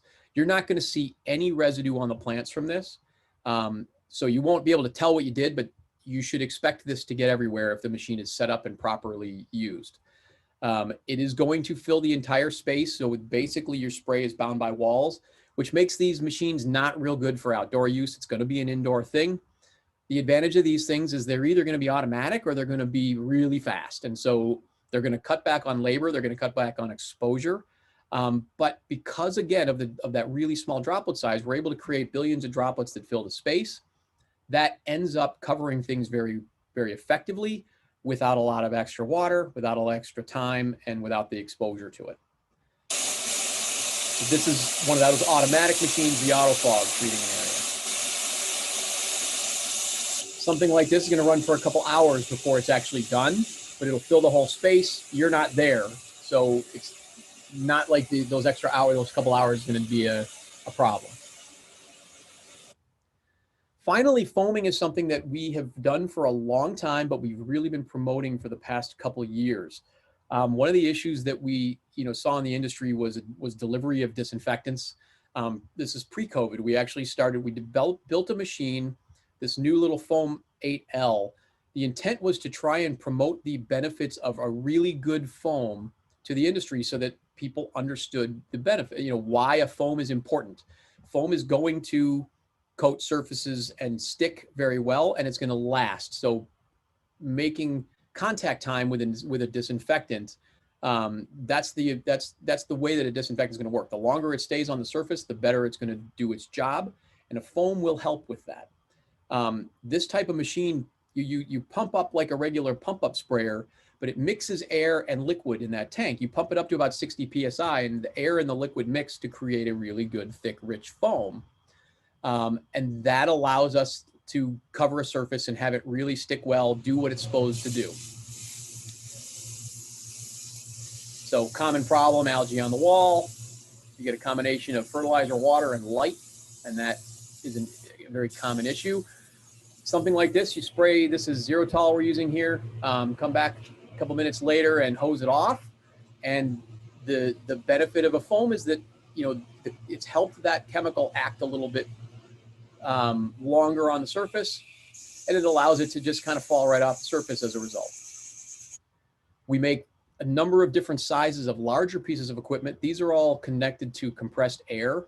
And the advantage with these is, again, you're using 60 PSI, but now we've got more volume of air, so we can throw the foam farther, make a really thick, rich foam.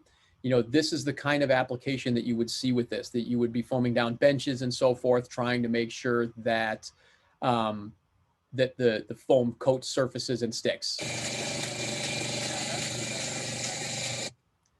And this is kind of a before and after of that type of application. So this was using Sanidate in their biofoam product, which helps make the foam.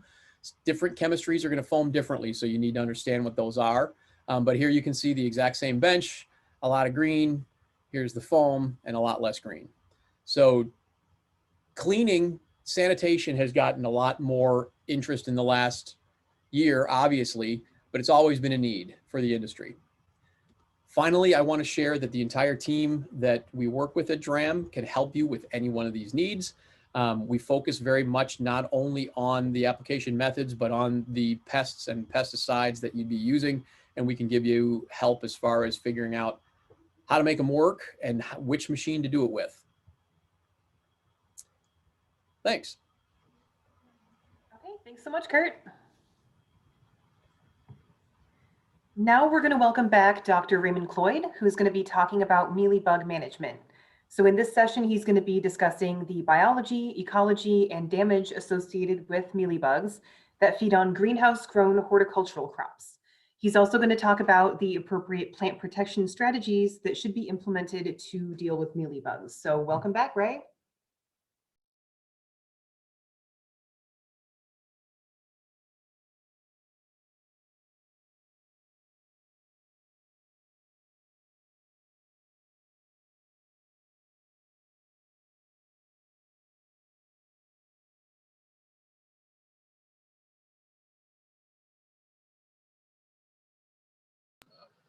How do I do that? Okay.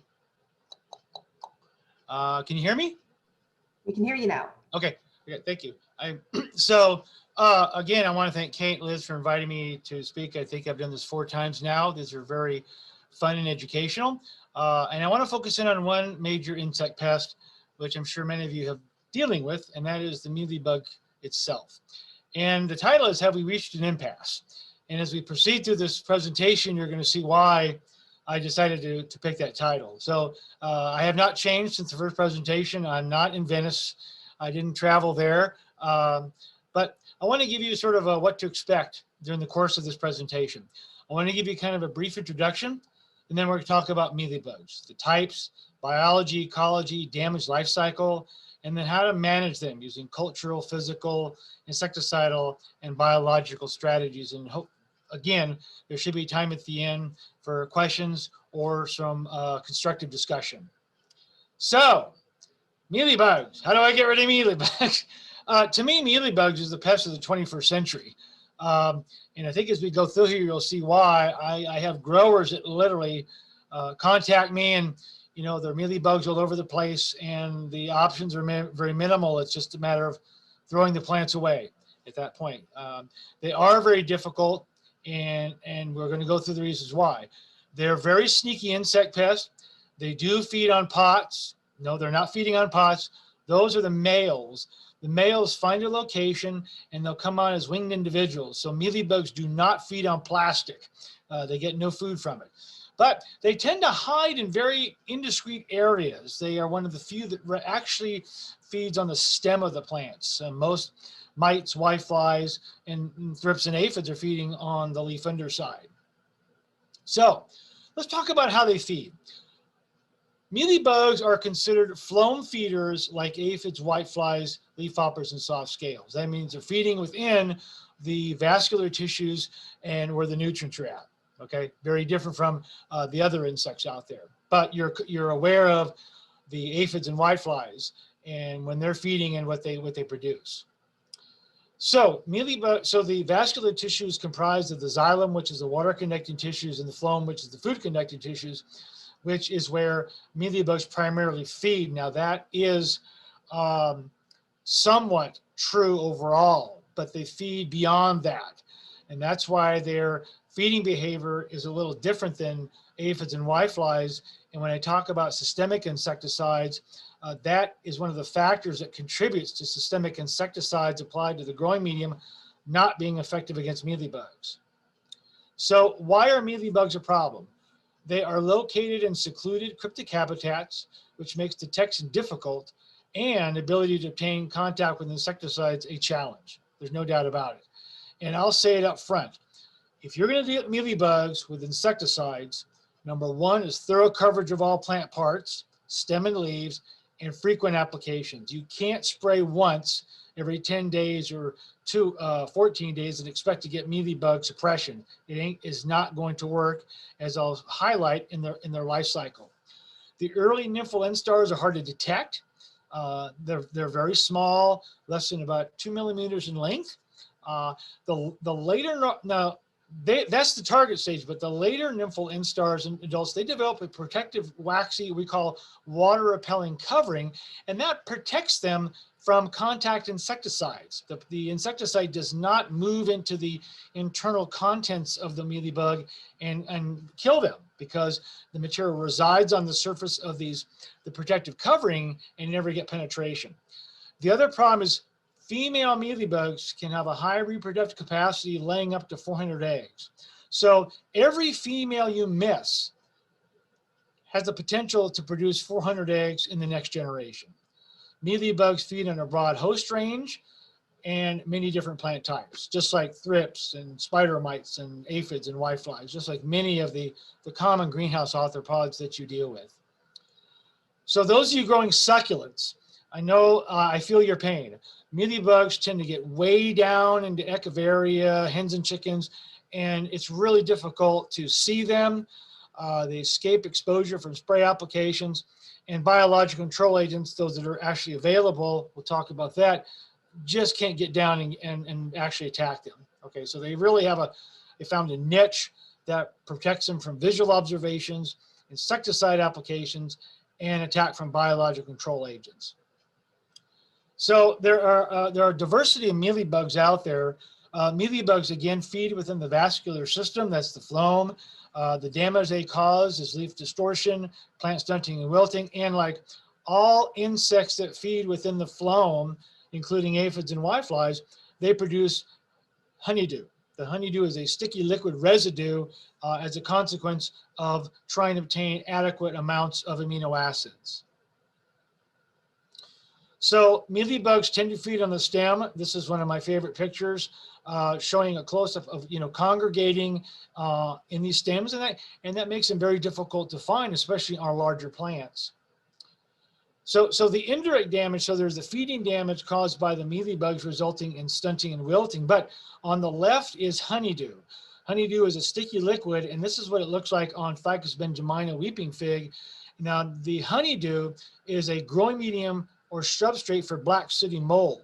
And black sooty mold, of course, can block photosynthesis or the manufacturing of food and be very detrimental. If you get to this case, you might want to look for a new occupation, because basically the mealybugs have gotten out of hand and there's really nothing you can do at this point. The other thing you'll notice is insects that feed in the phloem, they're tended by ants. If you see ants in the area, and here are ants tending brown soft scale, which is a relative of mealybugs. And so the ants are feeding on the honeydew as a food source, but what's really important is that the ants are protecting these insects from their natural enemies. And so if you're trying to do biological control, which is difficult for mealybugs, as we'll discuss, ants will protect them. And so you need to deal with ants before you deal with, before you actually release any biological control agents. But these are diagnostic. So there's honeydew, black sooty mold, and of course they're ants, not uncles, but ants.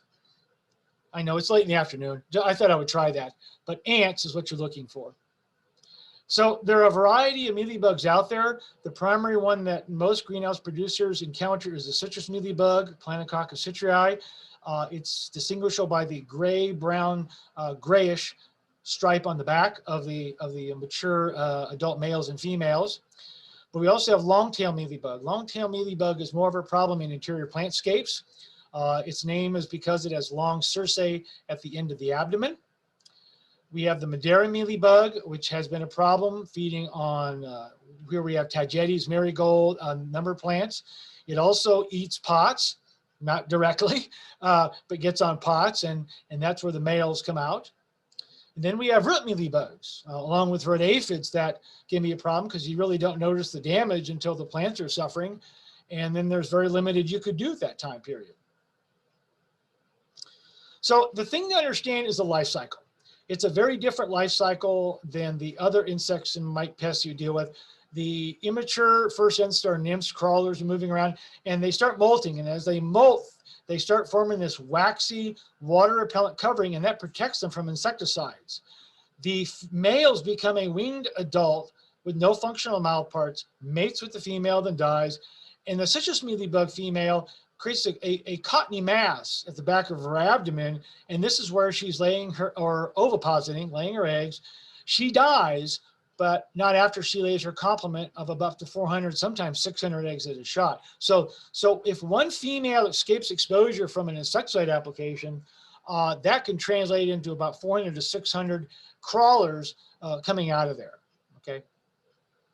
And we'll come back to this life cycle. So the plant protection strategies that need to be implemented are cultural, physical, insecticidal, and biological, although that is somewhat limited at this point.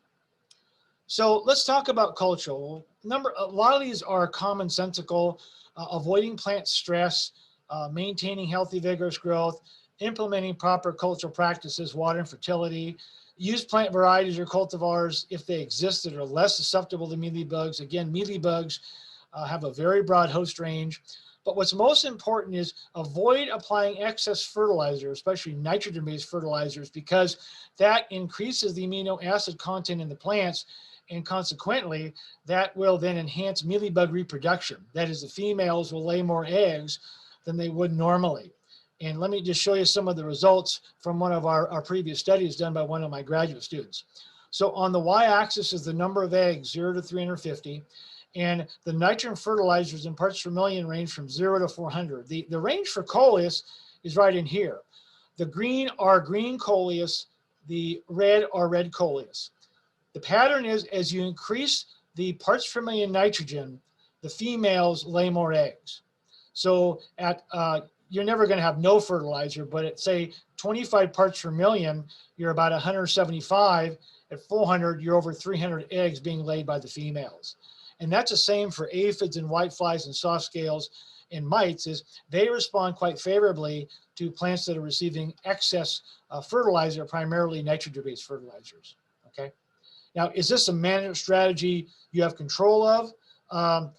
Not really, but it's important to understand that this can happen. And so this is an example of one of our publications from a former grad student where we looked at the effect of nitrogen fertility on reproduction and development of the citrus mealybug, again, on 2 colors of coleus, red and green.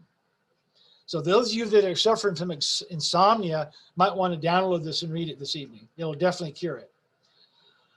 So one of the other mechanisms, these are physicals, and they're not always attuned to greenhouses, but wash the crawlers off plants with a high pressure water spray. That's mostly for woody type plants in interior-scapes, conservatories, or if you have any mother plants like hibiscus that are hanging around that were your great-great-great-grandmother from the Civil War, things like that. And then prune out any extensively infested branches. You can't do much, just prune them out. You can give it to your neighbor, competitor, but get them out of there as soon as possible. When plants are over about 40% infested, get rid of them. I mean, you're behind the 8 ball. You're not going to salvage the plants. The inputs from insecticides are not going to be cost effective, and it's time to throw the plant away and start anew. So let me ask you a question. What would you do in this case? Could you sell this as a new cultivar called Snowflake? Probably not. But this is what happens when one female escapes. There's a female, and you get all of these. Isn't that beautiful? Well, not really beautiful from a grower standpoint, but what happens when the females are not treated or they can lay eggs, this is what can happen to your coleus plants. Not a pretty sight. So going back to the life cycle, again, this is the primary stage that you're going to get control with your insecticides and biologicals. And again, once those females escape exposure, it's almost SOL, and I'm sure many of you know what that stands for at that point. And that's why mealybugs are extremely problematic. So what about insecticides? Number one is repeat or multiple applications will be required, no doubt about it, because you're going to get the nymphs that emerge or close from the eggs, and there's delayed emergence. The eggs, the nymphs do not all come out of the eggs or emerge simultaneously. It could happen over several weeks. Now, the nymphs and crawlers are the most susceptible life stage because, again, they don't have that hydrophobic or water repellent covering that protects them from insecticide applications. Now, mealybugs, like all insects and mites, are susceptible to developing resistance. So you need to rotate insecticides with different modes of action in order to minimize the potential for resistance. So it just isn't thrips, whiteflies, aphids, spider mites mealybugs have been also shown to be resistant to insecticides if you're using the same mode of action over and over again. So again, this is the most susceptible life stage that's out there. This is the first instar nympher crawler.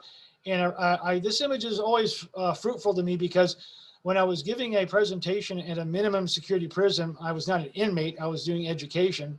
One of the inmates said, "This is a cool looking bug. Look at the shades on that dude." And I said, "That's very astute of you, but this is the ass and that's the head." So they're not wearing it in the proper location. So when you're looking at insecticides, we have two types: contact and insect growth regulators. Again, I can't emphasize enough, this is the stage that's most susceptible to contact and insect growth regulators, okay? It's those early instar stages. So insecticides are primarily used to manage mealybug populations in horticulture crops. And this is not an exhaustive list, but this is some of the contact materials out there.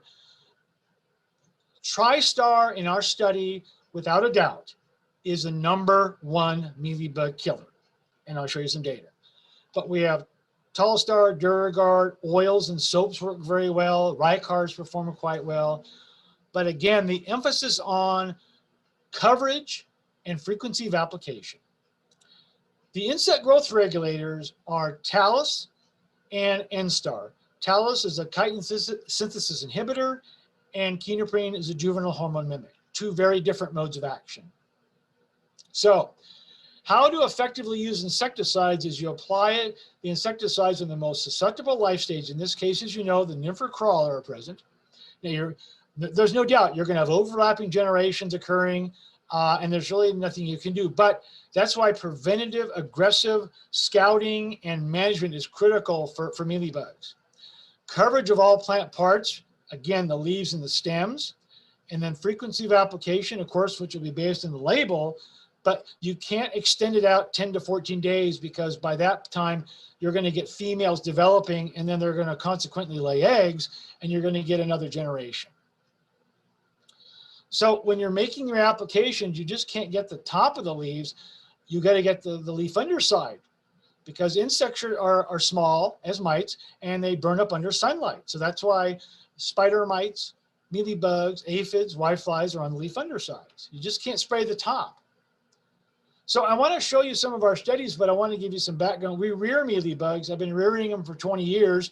They love butternut squash. If you want some, let me know and I'll mail you some. We use coleus, red head variety, in our experiments. We inoculate or infest artificially the plants, and then we make our applications, whether they be spray applications or drench applications to the growing media. So here's a study we did with Altus, which is a 4D by IRAC, and ARIA, which is flunicamide 29 IRAC. And we did weekly applications for 3 weeks. And yes, we did get good mortality, 100%, but that was weekly applications and very high volume applications. As Kurt mentioned, you know, high volume, you got to get the stems and the leaves. And one of the ways we tell people is how good your applications are is use water sensitive paper. Put it out there randomly without you looking, and then come back and spray and see how well your spray application is. We've been doing some work with water sensitive paper, and it's amazing how growers start questioning how good they're actually doing in their spraying program. So what are some of the factors that contribute to the failure of managing mealybugs? #1 is not having an aggressive scouting program, looking for the crawlers, looking for the later instar stages, using the inappropriate insecticide, poor coverage, no doubt about it. Poor coverage is a really major factor. Improper timing, extended frequency intervals. You know, you got to get out there frequent enough. And then not disposing of pet plants. If you've got an old hibiscus or another plant that's susceptible to mealybugs, I'm sure your great grandmother will not come back and chastise you, but just get rid of it. There's no place for it in the production system. So one of the questions is out there, and work we've been doing for 10 years, are systemic insecticides effective against mealybugs? Well, systemic insecticides are applied to the growing medium. They move through in the water conducting tissues of the xylem. They get into the phloem, and in areas where aphids, whiteflies, and also mealybugs are feeding. This is a listing of the active ingredients and trade names of currently available systemic insecticides along with their water solubility. The more water soluble the material, the faster it moves in the plant.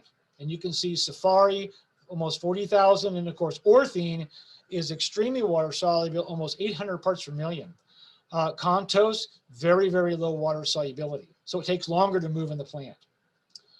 Well, what I'm going to show you is data based on applications we made. On the y-axis is percent mortality of citrus mealybug. These were drench applications of the neonicotinoids.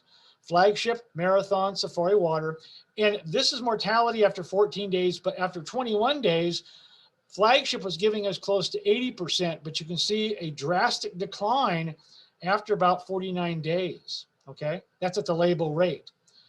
Then we went to double the label rate, and actually efficacy was worse. We were not getting any mortality even above 50%, okay? So one of the things we've done is we've quantified the concentration of active in the plant. And this is a study to do with poinsettias and whiteflies and mealybugs. And these two bars, the green one and yellow, are two concentrations of imidacloprid. These two, the green and orange, are light brown, are a dinotefuran. What we know is because of water solubility, dinotefuran moves quicker into the plant than imidacloprid does. After 4 weeks, you can see the differences in the concentration. Now, we got over 90% mortality of whiteflies, but we got less than 50% for mealybugs. So despite the active ingredient being present in the plant, we were not getting high mortality of mealybugs. So we know that when you're dealing with whiteflies and mealybugs, the systemic will kill the whiteflies, but has no effect on the mealybugs, and then the mealybugs will start taking over. We call that resource competition, okay? So, you know, something's going on there. One of the areas is that mealybugs feed on the plant stem. So is that responsible for why systemics are not working? Here's some data we generated looking at where they're located based on treatment. And the bottom line is for Flagship, Marathon, Safari, and Water, most of them are on the plant stem. So the question is, if they're feeding on the plant stem, does that mean they're escaping exposure from withdrawing lethal concentrations of the active ingredient? Okay, we'll pursue that. So we were looking at some curative applications. That is, once the plants have mealybugs, we sprayed them. And we evaluated mortality after 7 days and 14, and you can see none of the neonicotinoids gave us any level of mortality. Now, preventative applications are those that we applied as a drench to the growing medium, and then we infest the plants with mealybugs. And we did a 24-day after application and 31-day, and you can see that neither Marathon, Safari, Flagship, Contos, Azatrol, Mainspring gave us any mortality of citrus mealybugs as a drench application. Well, we went 4x the label rate, and we're starting to get a little more mortality, but really it's something I would not write home to mama about. Then we went 8x the label rate, and only thiamethoxam gave us some level of mortality. I can tell you this, after 8x the label rate, those plants were glowing in the dark. Now, what we were surprised about was no phytotoxicity. But again, we're not getting much mortality of citrus mealybug with any of the systemics. So what about going back to feeding behavior? So although mealybugs feed in the phloem sieve tubes, like aphids and whiteflies, they do feed differently. Their feeding involves variations in the number and length of time in the intracellular punctures. That means the number of time they sample the plant tissue, intervals between the first phloem ingestion periods, and the stylet motility, or movement during the bottom line is that they just don't feed in the phloem, they feed in the mesophyll cells in addition to the phloem. So they may be not ingesting lethal concentrations of the active ingredient from the systemic insecticide. So does feeding behavior impact the ability of systemic insecticides to suppress mealybug populations? We think theoretically that's probably what's involved, more so than feeding on the stem, because in our other studies, we've really seen no difference between stem, leaf bottom, leaf top. So it really has to do with the way mealybugs feed. And here's some good insomnia material. If you like additional information, this is one of our publications from our lab, and this was our last one. In the very last sentence, it says, therefore, based on the result of the study, systemic insecticides are not effective against the citrus mealybug and greenhouse production systems. Well, what that means is you got to use contacts. So the conclusion was, under the parameters of our studies, systemic insecticides are not effective against the citrus mealybug when they are applied to the growing medium as a drench or granular. Okay, that's science, that's facts. So if you're going to use contacts, then you got to look at spray coverage, volume, and application frequency. And this is a study done by one of my graduate students, and it was funded by the Fred Gluckner Foundation. And on the y-axis is percent mortality of citrus mealybug, 0 to 100. We looked at Tristar, Aria, and Cyfluthin with decathlon, and we looked at 25 milliliters, 50 milliliters, 75 milliliters applied per plant. And what we found for Tristar is when you apply a higher volume, you get greater mortality. A little bit for Aria and a little bit for decathlon, but was really evident was for Tristar. Okay, so volume of spray application does play a factor in higher mortality of citrus mealybugs. Now, what about biologic control? And this is a really problem. We don't have many viable biologic control agents for mealybugs. The mealybug destroyer is out there, but it's mostly used in interior-scapes conservatories because it requires a high population of mealybugs. Green lacewing, the results have been very sporadic. And then we have one parasitoid called Anagyrus pseudococcus. We used to have a parasitoid called Leptomastix dactylopi. I reared it for many years. It was a very good parasitoid, but it has become, it's not commercially available like it used to be.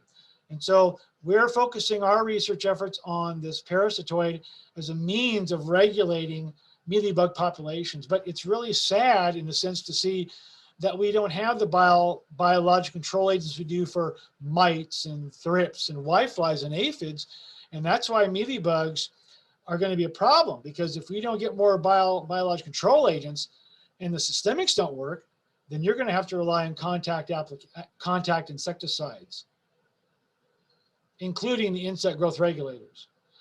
So there is the adult stage of the mealybug destroyer. It's a ladybird beetle, and the larvae resemble a mealybug. It's called wolf in sheep's clothing. So this is a predator available, but because of the high numbers that it requires, it may not be viable or practical for use in greenhouse production systems. This is Anagyrus pseudococcus. This is the parasitoid for a citrus mealybug. This is the adult that came out of the parasitized mealybug. Okay. Again, if you are going to implement a biocontrol program, you have to deal with the ants, because the ants will protect the mealybugs from either the predators or the parasitoid. Okay, well, what do I do?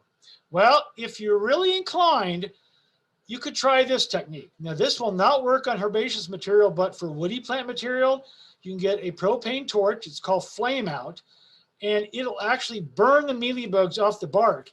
You can actually hear them. It's almost like eating Rice Krispies. You can hear them crisping away and it's a very psychological phenomenon. You're burning them up, no resistance issues, and they're toast in a sense. So this is not something you use for herbaceous material, but for woody material, it could be an option. So in 2011, I developed a publication, extension publication on mealybugs. There's the website. You can also do a Google search, and that's what it would look like. And again, it has that life cycle that I presented several times during the course of my presentation. So write this down. Plants that are extensively infested, over 40%, should be disposed of immediately, out of the greenhouse, out of the county, whatever. When using insecticides, be sure to thoroughly cover all plant parts and you need to initiate frequent enough applications, possibly weekly. When implementing a biocontrol program, if you can, you have to deal with the ants. If you have any questions, contact your state or regional extension entomologist. My email address was on the first image. It's also in the handout I provided to Liz and Kate, and we can go from there. So I do thank you for attention. I hope you all learned something from the presentation. That's all I have, and I would be very welcome and willing to answer any questions if you have them.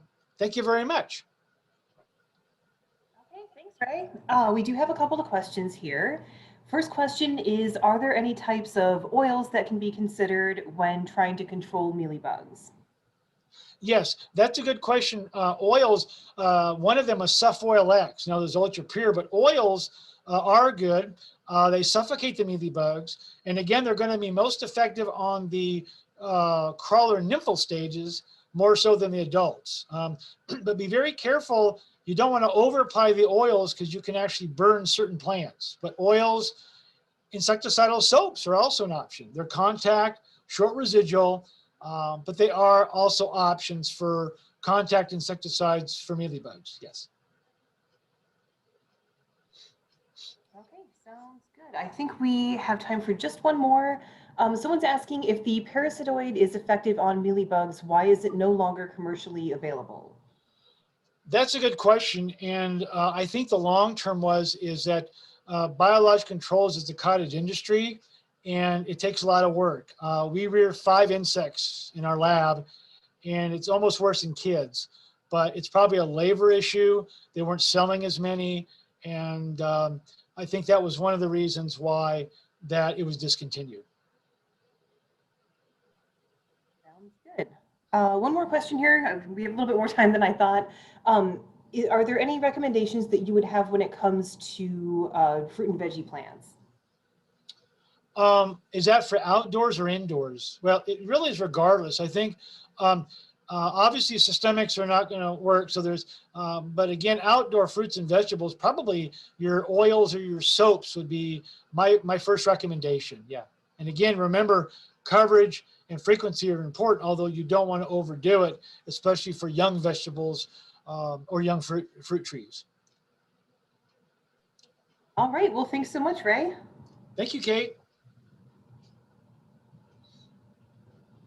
Okay, so joining us now is Paul Pylon. He's the technical manager for OHP. Paul received a degree in horticulture from Michigan State University and has more than 28 years of professional horticultural experience. Throughout his career, Paul focused on researching and improving various aspects of production to improve crop quality, decrease production loss, and simplify cultural practices. Up until recently, Paul spent the last 15 years of his career working as a contract researcher and horticultural consultant, where he helped growers nationally and internationally for his own company, Perennial Solutions Consulting. This past November, he joined the OHP team as technical manager and will be working to conduct research and develop new products for our industry. So welcome, Paul. Well, thank you for having me. It's a pleasure to help sponsor today's event, and I appreciate you giving us a few moments to talk about a couple of our products.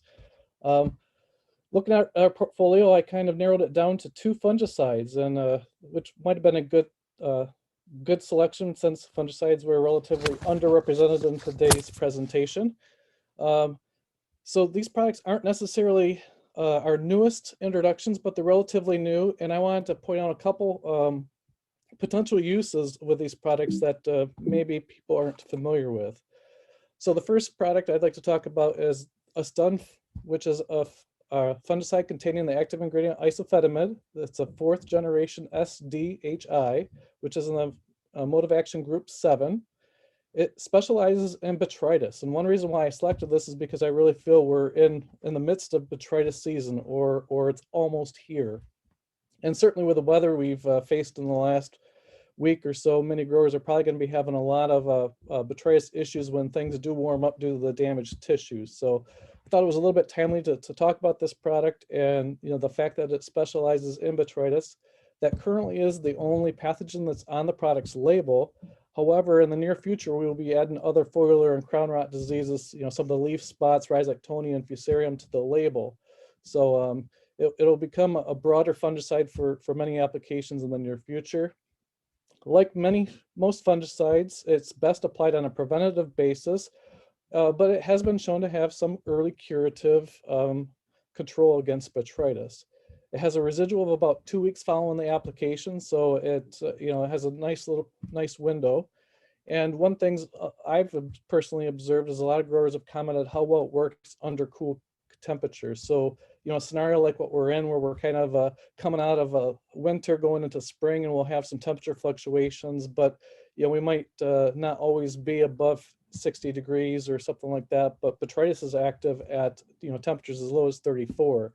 So I've seen a lot of a lot of it's anecdotal, but I've seen a lot of favorable responses and effects from using a stun under cool growing conditions. Here's a trial that was done by Tennessee State University, and this trial consisted of 3 applications of a stun and decree, as well as our untreated water and untreated controls at 10-day intervals. And the final disease rating was taken 16 days following the final application. And in this chart, what you want to see is the smaller bar is good. That shows that there's more control, so the disease is less severe. And as you can see, the 3 treatments or the rates of a stun that was applied, really did a nice job against botrytis, and it held well against or stood up, equally as well or even better than the decree, which is one of our industry standard fungicides for controlling botrytis. So, it's a very, very, very effective product, very timely. But I also wanted to show some of the attributes that we've seen in trials. This is a trial that I'm going to talk about a trial that I personally conducted last April, May, before I joined OHP, as well as we've had some other researchers come back with very similar observations. But this was a study where we tried to simulate shipping. So I treated the plants prior to boxing. I did have different rates in there, our labeled rates in there, but this is the 17-ounce rate per 100 gallon. And then after I sprayed them, I boxed them up and I put them in 2 different environments. And I had temperature recorders in there. And then what's in the picture was basically exposed to, over the course of 3 days, it was exposed to an average temperature of just about 70 degrees Fahrenheit and average relative humidity of approximately 86%. So after 3 days, I opened the boxes and took out the plants and evaluated for both botrytis as well as any other symptoms or adversities. And happy to report there was no botrytis observed on the stun-treated plants. There was a little bit on the untreated, but it wasn't catastrophic botrytis by any means. But what was very noticeable, and you can see it here in the picture, is the untreated plants on the left were turning yellow, and that's pretty typical of a geranium to turn yellow after it's been stored in a box. And we observed this under both the cool temperature as well as the warm temperature shipping scenarios, but it was most prevalent at the warmer temperatures. There was a little bit of yellowing, as you can see in the stun-treated plants, but in general, the liners are much darker green and experience less damage. So, not only is it a good option for treating cuttings or not cuttings, rooted liners before shipping, or even finished product, that it can also offer some other benefits. I don't understand necessarily the mechanism behind this, but when I saw this, it was like, hey, something's going on here. And then we've had other researchers since then be able to reproduce these results. So if you're shipping cuttings or rooted liners and plugs, this might be a viable option for this spring to pick up some botrytis control as well as have a shipping benefit as well. So as I've shown in the previous couple slides, it's highly effective. It's really becoming an industry standard for botrytis control, and we're optimistic that it's going to continue to gain traction and use and recognition by growers for its effectiveness on botrytis, as well as what people will, when we add these other pathogens to the label, that it'll become a very useful tool. There's been no reported resistance to it. The labeled application rate ranges between 10 and 17 ounces per 100 gallons. A sweet spot somewhere right there in the middle between 13 and 14 ounces per 100 gallons. At the higher rates, there can be a little bit of residue left behind depending on the type of plant it's being applied to. Spray surfactants can lessen this if that's added to the spray tank. And if growers would like to broaden the activity and pick up maybe a broader range of pathogens, it can be tank mixed with a number of other fungicides. The last product I'd like to mention is our Kelmore fungicide. This is a copper hydroxide is the active ingredient, and the rate ranges between 1/2 pound and 2 pounds per 100 gallons. Some of the things I like about the Kelmore is its formulation. It's a very high quality, which allows for the copper hydroxide to be readily available. But most importantly, I was really impressed with how well it stays in solution. And I'm not talking just after it was mixed and you walk away from the spray tank for an hour or half an hour. Here's a picture that was taken 4 days after the different copper-based fungicides were mixed. And as you can see, there's some settling. You can see the darker orange at the bottom of the jar on the left. The Kelmore is in the middle, and it looks pretty consistent color from top to bottom. And then the blue copper fungicide here on the right is you can see the only blue area is where the particles settle to the bottom of the jar. So pretty amazing to be in solution for, you know, not just an hour after mixing with no agitation, but for 4 days afterwards. And that's going to mean, you know, a better ability to deliver it to the plant and have the confidence knowing that every droplet has some of the copper hydroxide particle in it. Copper fungicides, like Kelmore, are primarily used for controlling bacterial leaf spots such as Pseudomonas and Xanthomonas, but don't forget about all the other pathogens, including botrytis, that are on its label. Kelmore is labeled for use in greenhouses and nurseries, and it's also registered for use for vegetables and herb crops, and is OMRI listed. If you're looking to broaden the mix a little bit more, get more bacterial leaf spots or even fungal leaf spot control, it works great with our Bacillus product Triathlon BA, providing a great 1-2 punch, if you will. Just a word of caution with Kelmore, as well as any copper fungicides, bactericides, is that avoid mixing them with acidic materials. You know, don't tank mix it with Areca or acidic plant growth regulators such as B9, or use with spray solutions that are lower than about 6.5. If this occurs, it basically increases the availability of the copper and can lead to phytotoxicity. So, but that's just not a Kelmore. That's pretty much all copper-based fungicides kind of run into that. Now, the unique use I wanted to bring to your attention today was the ability for Kelmore to be used as a control for Gnostic algae. And we currently we've done the research in the past, and we currently have our registration submitted and waiting for approval for this application. And this soon should be added to our label. And what we found is a single application somewhere between 2.5 and 5 pounds per acre, using about 100 gallons of spray solution, that can give you up to 100 days of or more of control. In the case of this trial that I'm referencing, we at the 5 pound per acre rate, we obtained 100% control for, I believe it was 116 days. So if you're a nursery and you have some outdoor production, I'm sure you've seen some Gnostic algae.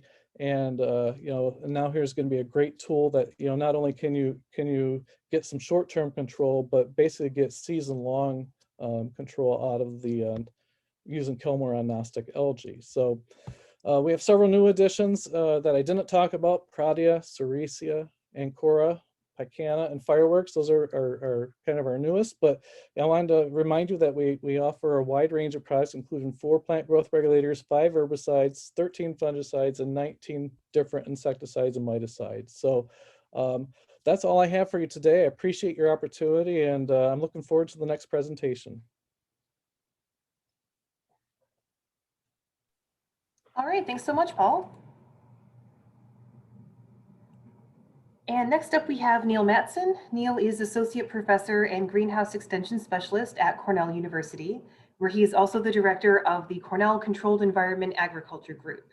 His research interests include strategies to reduce greenhouse energy use, LED lighting, conventional and organic nutrition management, and plant abiotic stress physiology.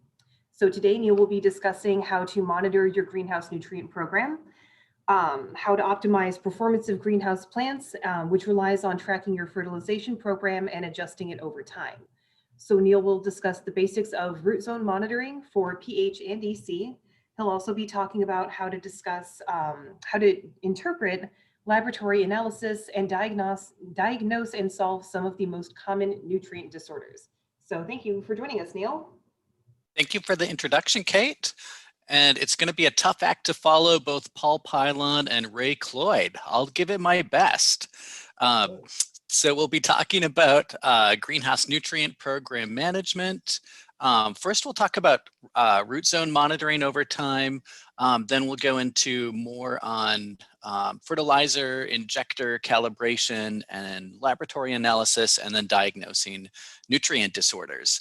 And feel free to use the Q&A. And if we don't get to the questions at the end, I can also stay on after and respond to them as well. So just a reminder that the fertilizer that we apply contains at least 12 different essential elements that are building blocks for plant growth. And fertilization really impacts plant growth and quality. So this is an experiment that I conducted with snapdragons that were grown at 50 to 500 parts per million nitrogen with a complete water-soluble fertilizer. And you can see there's kind of a clear optimum here. So at about 150 to 200 parts per million nitrogen, we get the healthiest looking plant with the most branching and flowering. The leaves are nice and green versus at lower fertilizer concentrations, we have sparser growth, less branching and flowering. And then at higher concentrations, we start to get damage from high salts and lower plant growth and productivity. So fertilizer is a real tool, and we have to use it appropriately to make sure that our crops are as healthy as they can be. In terms of fertilizing our floriculture crops, a one-size-fits-all fertilizer is really hard to find because we're growing dozens of different crops in our greenhouse facilities. They have different fertilizer requirements. So some are heavier feeders than others. They also have different pH requirements. And so we'll go into these. But to make a long story short, you may have to use 2 or 3 different fertilizer programs to make sure that your crops get what they need. So the basics of a greenhouse fertilizer monitoring program really relates to taking periodic substrate samples for pH and EC. And this is something that you can do in-house. Ideally, you would do this every 1 or 2 weeks, and you would do this for some of your most economically important crops. If you have a large diversity of crops, you may not be able to do this with everything, but pick your major crops. And so this would be using handheld pH and electrical conductivity pens. The typical in-house methods that we use are either 1-to-2 dilution or pour-through method. With the 1-to-2 dilution method, you're basically making a water sample by taking 1 part of substrate and adding 2 parts of distilled water, letting it seep for about half an hour, and then measuring pH and EC. With the pour-through method, what you do is you would have previously watered your crop to container capacity and then added a known quantity of water. So like with a 4-inch pot, you would add, say, 3 ounces of water to push out a 1-ounce leachate sample that you would collect in a saucer, and then you'd measure the pH and EC in that. So these are the 2 most common in-house methods. And then when we send media samples to labs, they'll often use the saturated media extract method, where they will they'll add a given quantity of water to the sample until it reaches the glistening stage, and then use a vacuum to extract a water sample. So the real strength of this pH and EC monitoring is if we do it regularly over time, and we can look at what are the patterns and trends that are happening. Is our pH climbing up over time? Is it going down over time? And similarly with the EC. So we'll give some examples of what that looks like in a monitoring program. And I should say, I was very brief with glossing over how to conduct the pour-through method or the 1-to-2 dilution method. I'll mention a really good information resource at the end. There's many good university extension information sources. One that I participate in that has a lot of materials with these details is egrow.org, so e-grow.org. So when we look at the EC results, the electrical conductivity results, which is a measure of the fertilizer strength in the root zone, the values that we're looking at depend on the extraction method, and that's because the 1-to-2 dilution method, for example, uses a lot more water per amount of substrate than the pour-through method, for example. So if you use the 1-to-2 dilution method and you're measuring in the 0 to 0.25 range, that would mean that your crop fertility is very low and likely not enough nutrients to sustain rapid growth. In the pour-through method, that would relate to a 0 to 1.0. And then similarly, the normal range would be 0.76 to 1.25 for the 1-to-2 dilution method, versus it would be 2.6 to 4.6 using the pour-through method. And that would relate to the standard root zone range for most established plants, or if you know you have salt-sensitive plants, that would be the upper range for those salt-sensitive plants. So when we look at the different crops that we grow in the greenhouse, we could divide them into maybe 3 different groups according to their fertilizer requirements. So the lighter feeding group, the moderate feeders, and then the heavy feeders. And these could be kind of starting rates for overhead irrigation for fertilizer. If you were using sub-irrigation, you might actually have lower fertilization rates than this. Or if you're not leaching at all, you might have slightly lower fertilizer rates too. So the light feeding group would get maybe 100 parts per million nitrogen with a complete fertilizer. Their pour-through EC would be 1 to 2.6.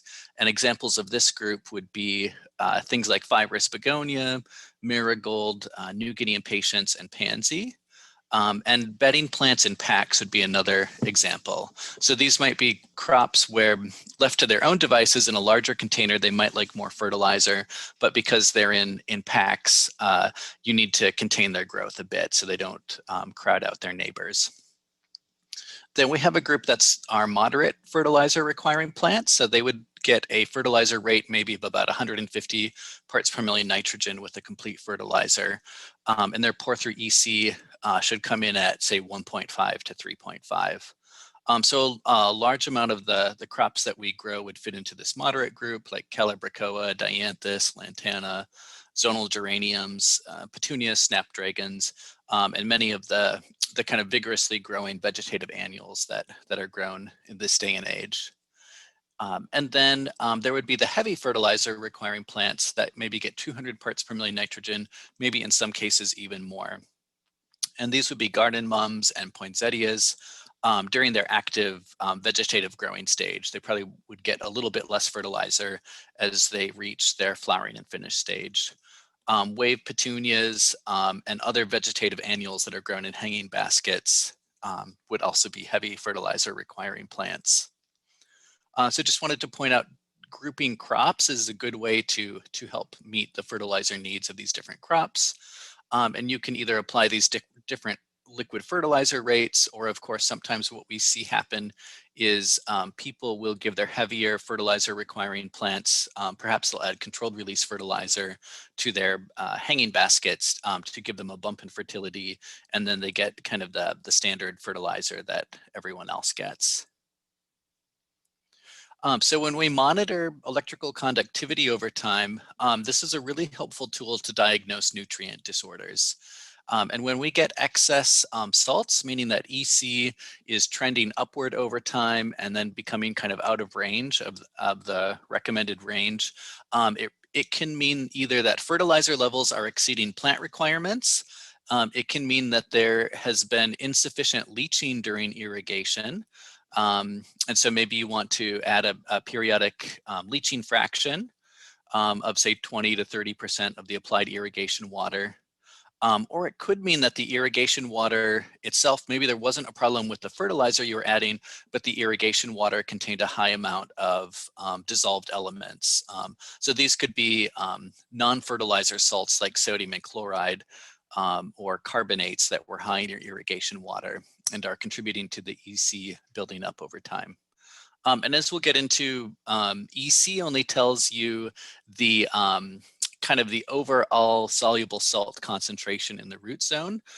It doesn't give you the breakdown of what is nitrogen, phosphorus, and potassium, and what is sodium and chloride. So that's where we really need a laboratory analysis if we have to do some more diagnostic work to figure out what's going on. And I have a Mexican heather, a Kufia plant here that was exposed to high salt treatment. They're a crop that's more sensitive to it. And so you get leaf edge burn, so browning or necrosis on the edges of the lower leaves when they have excess soluble salts in the root zone.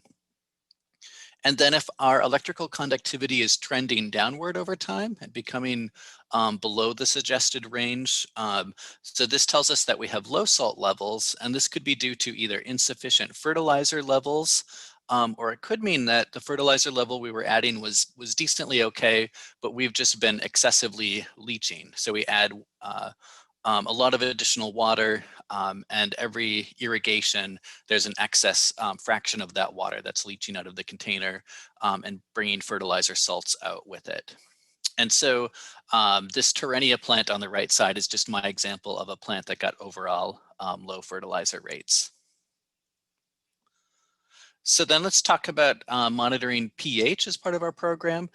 We care about pH because half of all nutritional disorders associated with container plants can be attributed to pH-related issues and not necessarily issues with the nutrient actually being added in the fertilizer itself. So pH affects nutrient solubility, and roots can only take up elements that are dissolved in the water. So we have this common chart that many of you have seen, that at low pH, calcium and magnesium are not available for plants to take up, and that at high pH, we have issues with micronutrient deficiencies such as iron, manganese, boron, zinc, and copper. So then we also divide our plants into 3 different groups based on their pH requirements. We have a group of plants like Calibrachoa and Petunia that are sensitive to not being able to draw up enough iron and manganese from the root zone. So these are the group that we give them a low pH of like 5.5 to 5.8 to make sure that iron and manganese are highly soluble and able to be taken up by the roots. Then many of our crops fit into the moderate pH group, where they do pretty well with a range from 5.5 to 5.6. And then conversely, we have the high pH group. So this is the group where they're sensitive to iron and manganese toxicity. And if the pH is too low, they can actually take up too much iron and manganese, and that can build up to toxic amounts. So what we do is we keep pH a bit on the high side so that iron and manganese are a bit less soluble and a little bit harder for the plant to take up and accumulate to toxic amounts. And so classic examples of this group would be seed and zonal geraniums and marigolds, for example. So here's our symptoms of high pH causing iron deficiency, which is our leaves, our young leaves in particular, having yellowing between the veins. And then as the symptoms advance, the entire leaf can lose chlorophyll and become light yellow and white, and finally necrotic. And we'll talk more about some specific corrections to solve iron deficiency later on in the talk. Then we have iron and manganese toxicity, which occurs at low pH. And so the symptoms of this occurs on the lower leaves of the plant, not on the upper leaves. And we get kind of these bronze spots, these chlorotic or necrotic spots that are scattered across the lower leaves. So here's an example of monitoring crop pH over time. This was a bedding plant crop that I was growing at Cornell. Over time, so I was using a slightly acidic fertilizer to begin with to balance the moderate alkalinity of the water that I had. But over time, pH kept building up. And when it got above the 6.5 pH range, that was the upper bound that I had set for this crop, I ended up switching to a more acidic fertilizer for a week. That was successful in driving down the pH a bit. And then pH started creeping back up again as I switched to my original fertilizer. And then later in the crop cycle, pH started going up even faster. I switched to the acidic fertilizer for a week. In this case, by virtue of the crop was bigger and using up more water, so I was adding more of that acidic fertilizer the second time I used it. So pH actually dropped down to about 6 the second time around. So that was an example of monitoring and tracking pH every week. And then in this case, adjusting my fertilizer to respond to that. And we'll talk about other ways to lower pH here. So using an ammonium or urea-based fertilizer is one way. Those are the forms of nitrogen that decrease the pH. Another gradual method of lowering the pH is to add acid injection continually to decrease and neutralize your water alkalinity. So we don't want to remove all of the water alkalinity because that gets rid of some of the buffering that we have, and it could make our root zone susceptible to pH kind of crashing or falling too low. So what we do is we work with a commercial lab and we get a water test for alkalinity. And then there's calculator tools that you can find online, including at egrow.org. And you can calculate how much of different acids to add to neutralize your alkalinity to 80 parts per million calcium carbonate. So we also have some quick methods. So if your pH has gotten up too high and we don't want to wait for these gradual methods. And so that would be doing a one-time acid drench. So kind of common rates that are used are, if you're using 75 to 85% phosphoric acid, is 3.5 ounces of that per 100 gallons of water. Or if you have a 1 to 100 injector, it'd mean 3.5 ounces of acid in 1 gallon of stock. And then that would go through the 1 to 100 injector to make 100 gallons of dilute acid that your crops get watered with. Or likewise, sulfuric acid is a bit stronger than phosphoric acid, so we use 2 ounces of sulfuric acid per 100 gallons of water. So conversely, if we have issues with pH actually going down too low and we need to raise it, there's gradual methods, which would be if you are acidifying your water, stop that. We don't want to keep contributing to the pH going down. You could also switch to a nitrate-based fertilizer if you're not already using a nitrate-based fertilizer. And then there are quick methods, which would be applying flowable lime or a potassium bicarbonate drench. With these products, they can be harmful if they settle on leaf surfaces. And so typically what you do is you drench the crop with the specific quantity of lime or potassium bicarbonate, and then you come back with a mist nozzle and you wash off the foliage of their crop. So they're a bit labor intensive, which is why ideally we're tracking our crop pH and making more proactive changes. So your electrical conductivity, again, depends on the fertilizer rate that you use and leaching. This was a crop at 3 different fertilizer rates. So at 50 parts per million nitrogen, it wasn't enough for the crop, and the electrical conductivity trended downward over time and below range for this crop. At 200 parts per million nitrogen, it actually still was a little bit less than what the crop was using, but pretty close to on target. 350 was a bit high, and then at 500 parts per million nitrogen, it was excessive, and we had to impose a leaching event to bring the EC back down. So that was a bit about root zone monitoring. Another proactive component of best management practices is making sure that your fertilizer injector is working properly. And so I see this every spring with greenhouses that I visit, that I see undernourished, underfed plants like these impatiens with yellow lower leaves, nitrogen deficiency in this case. And the issue was that the injector was just not working. It wasn't pulling up the amount of fertilizer stock that it was supposed to be doing. And so one of the things that is quick and easy to check is the electrical conductivity of the fertilizer yourself, and making sure that that's at the target application rate. So the fertilizer EC coming out of your hose end should be a function of your total tap water EC, and then the tap water EC of your water source itself. So one example of this is, let's say my tap water EC is 0.5. I read on the fertilizer label that my fertilizer EC at, in this case, 150 parts per million nitrogen should be 0.96. So I add those two together and my total EC should be 1.46. So you can measure the hose end water coming through your fertilizer injector and make sure that the EC is indeed close to 1.46, maybe between 1.4 and 1.5 or so.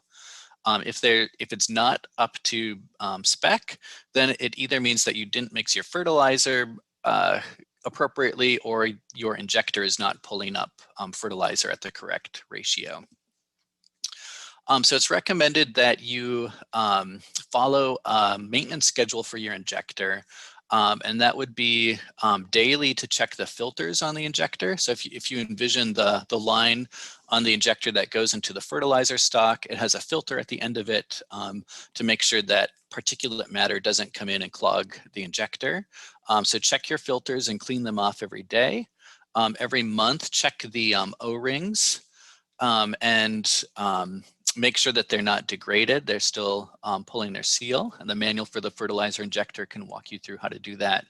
And then at least monthly, you would do either an EC calibration or use the volumetric calibration to make sure that your injector is pulling the appropriate amount of fertilizer. And then you should also check and clean your stock tanks every time that you refill them. So a bunch of goop can accumulate over time if you just keep adding to them and not cleaning them and inspecting them. So I want to move on to laboratory analysis here. So we have kind of three things that we could potentially send to a lab to analyze. So the water samples are important to take the first time that you're using water from a new source. You should send a water sample to a lab. And you can also send nutrient solutions to a lab as another way to verify that your fertilizer injector is working. This will predict, in a sense, the future, what the plant is going to be receiving as it gets fertilized over time. Then you can send substrate samples to the lab, which is a good snapshot of the present. So what is the plant currently getting in its root zone, and what's available and versus not available? And then tissue analysis is more of an integration of what the plant got in the past. So over the last several weeks, what did the roots actually take up, and how did they allocate it to the stems and leaves? Here I will list some of the common commercial testing labs for greenhouses. These all routinely work with the greenhouse samples, and so you can tell them about the specific crops that you're growing, and they'll give you fact sheets back with recommendations for like the tissue analysis, for example. What are the appropriate levels for each of the nutrient in the leaf tissue for some of your more common crops? Just a little bit about the individual types of testing that you can do. You send a water sample to a lab. They'll test for pH and EC, which are things that you can test in-house. They'll also test for alkalinity, which is very important in terms of matching your fertilizer to your water's alkalinity. And then they will also be doing an elemental analysis. So they'll actually check what the NPK and the sodium and chloride are in the lab. You can send them ideally an 8-ounce sample or more. So a water or soda bottle works well. I always like to rinse it out 3 times first with the water source that I'm planning on sending, and then run the water for a couple minutes before filling the bottle. For the substrate analysis, beyond pH and EC, the lab can actually tell you what are the different fertilizer elements that are in the mix. So this can help you to detect nutritional disorders before they show up into the plant. And I always recommend this either to get this information from the supplier of your substrate or to test a new batch yourself if they didn't supply this information, so that you can proactively test a new batch of a potting mix and see where you're at. And if you test a substrate that you haven't used, you're going to collect about 2 cups of substrate, ideally from some different bags that were part of the same batch, and place them in a sealed Ziploc bag and send them to a lab. If you collect substrate samples from your actively growing plant, you're going to sample from, say, 10 representative plants and take a substrate sample from kind of the middle of the container where the roots are actively growing, not from the top where salts can kind of accumulate, or from the bottom where the roots aren't necessarily actively growing. And so you'll sample from 10 different plants and ultimately pull together a sample that's about 2 cups worth of substrate. Then for tissue testing, This is really helpful either two ways. One is to help diagnose a particular nutrient disorder that has occurred. And so this is because many different nutrient disorders can look kind of alike. So the idea is that we would send affected leaves from several plants to the lab, and then we'll hopefully figure out what the specific elements are that are the issue. Sometimes it can help for diagnosing the disorder if it's kind of a new issue to the lab. You might consider taking, if you have unaffected plants that are the same species of plant that are the same age, and sending those second sample to the lab with those same age leaves that are from unaffected plants. Then the other way that we use tissue testing is more proactively. So it's not when there's visual problems per se, but when we do this, say, weekly or once every 2 weeks for more major crops, just to make sure they're on track. And in this case, we take always check with your lab to see what they want, but you're typically taking the most recently expanded leaves from several representative plants across a given crop. And we do want to take those kind of same age leaves, those recently expanded leaves, not the over mature leaves or not the young leaves. So you'll aim for a good handful of leaves. And in this case, you place it in a paper bag and send it to the lab. If you place it in a sealed Ziploc bag, those leaves can kind of mold up before they get to the lab, which will help them, or it'll be harder for them to get you accurate results. So the periodic laboratory sampling for tissue is a great proactive tool for your common crops. I'll see this in particular for vegetable growers. If you had 40 acres of greenhouse tomatoes, it's definitely worth your while to send tissue samples to a lab every week to make sure that your crop is on track. So similarly, if you have some of your major floriculture crops. Then in the last few minutes that I have before I go into questions, I want to talk about diagnosing nutrient deficiencies just according to their visual symptoms. And we'll touch on a few of the most common deficiencies. First of all, I want to point out that if you're detecting nutrient deficiencies on the plant, the growth of the plant may already start to be impaired, or it may be slowed down already. And so ideally we'd be following these more proactive methods such as pH and EC and lab sampling to detect if our fertility program is out of whack. If you're looking for these visual symptoms, where they occur on the plant is a major part of the process for indicating them. So the elements that the plant that can move around in the phloem of the plant, their deficiencies are going to show up on the bottom of the plant. So things like nitrogen, phosphorus, potassium, and magnesium are going to show up on the bottom of the plant. A couple elements are partially mobile, so sulfur and molybdenum. Their deficiencies show up in the middle. And then many of the micronutrients plus calcium, their deficiencies show up on the top of the plant. So the youngest leaves are going to show the symptoms. And then I circled in red some of the most common deficiencies that I wanted to quickly point out. So nitrogen deficiency is where the old leaves are affected first, and they turn uniformly light green to yellow. The plant size may be smaller. The leaves may eventually prematurely fall off the plant as the plant scavenge them for nitrogen. Often I see this nitrogen deficiency just as overall low fertilizer rates are being applied, and nitrogen is the element that plants need in the largest quantities. So just verify that the fertilizer injector is working. You may need to increase the fertilizer rate, and an EC reading would help you verify if a root zone EC has been too low. We need to increase the fertilizer rate or reduce the leaching fraction. Or you could top dress with a controlled release fertilizer for kind of long-term sustained fertility. Phosphorus deficiency is another one of our problems that we see. In phosphorus deficiency, the plants can become severely stunted. In some cases, because of this stunting of the plant, the chlorophyll in the leaves get more condensed and they look greener. And then in many species, the older leaves turn purple. So you might see on lower leaves or lower stem this purpling. And we also often see phosphorus deficiency under cool temperatures. So these pansies were just grown under cool conditions. We get root inactivity when temperatures are less than about 55 degrees Fahrenheit, and phosphorus is particularly prone to that deficiency. So again, we want to check that the injector is working. We may need to increase the fertilizer rate and make sure that there's high phosphorus in the fertilizer. And then increasing the greenhouse temperature if we've been growing cold can help the plants green up quite quickly. With magnesium deficiency, it's also the old leaves that are affected. And in this case, it's not the whole leaf that's yellow, it's between the veins are yellow, and then the veins themselves stay green.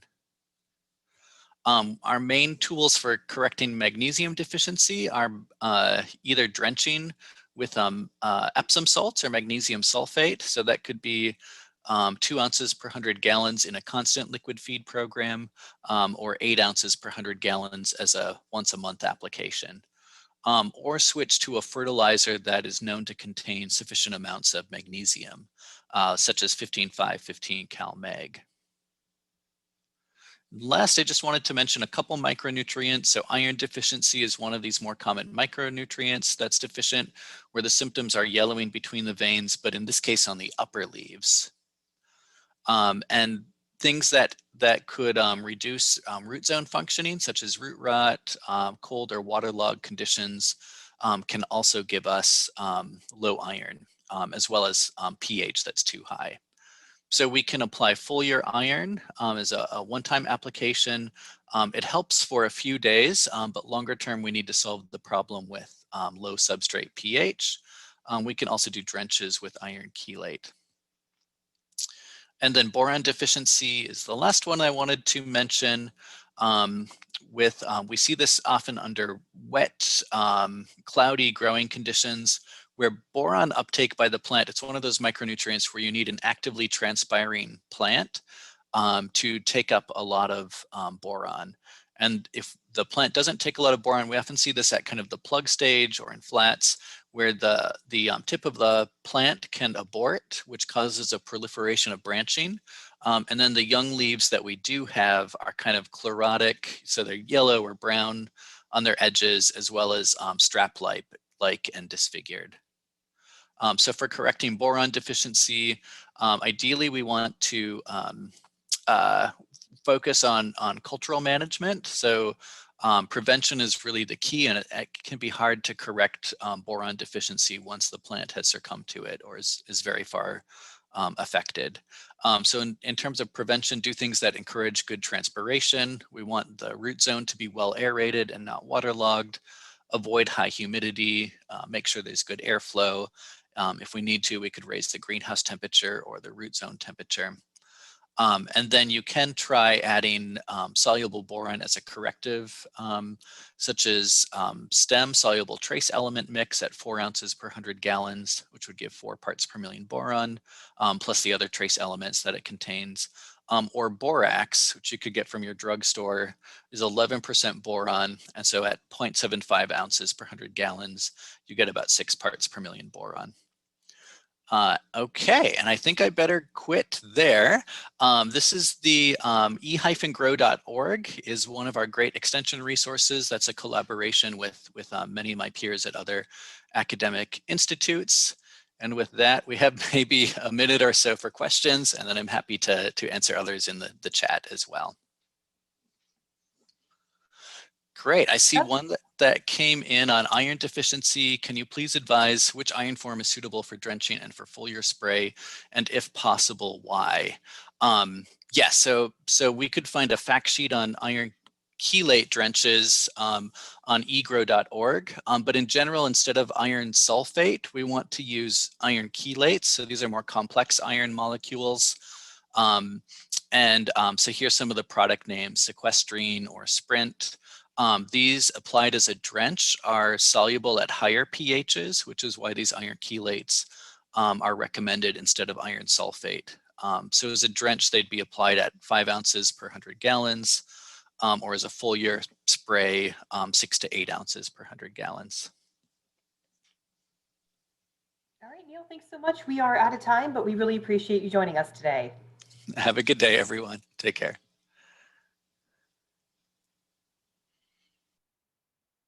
Okay, and our last presentation today is from Jennifer, who is the Director of Business Development for Hydrofiber, the horticulture business unit under Profile Products.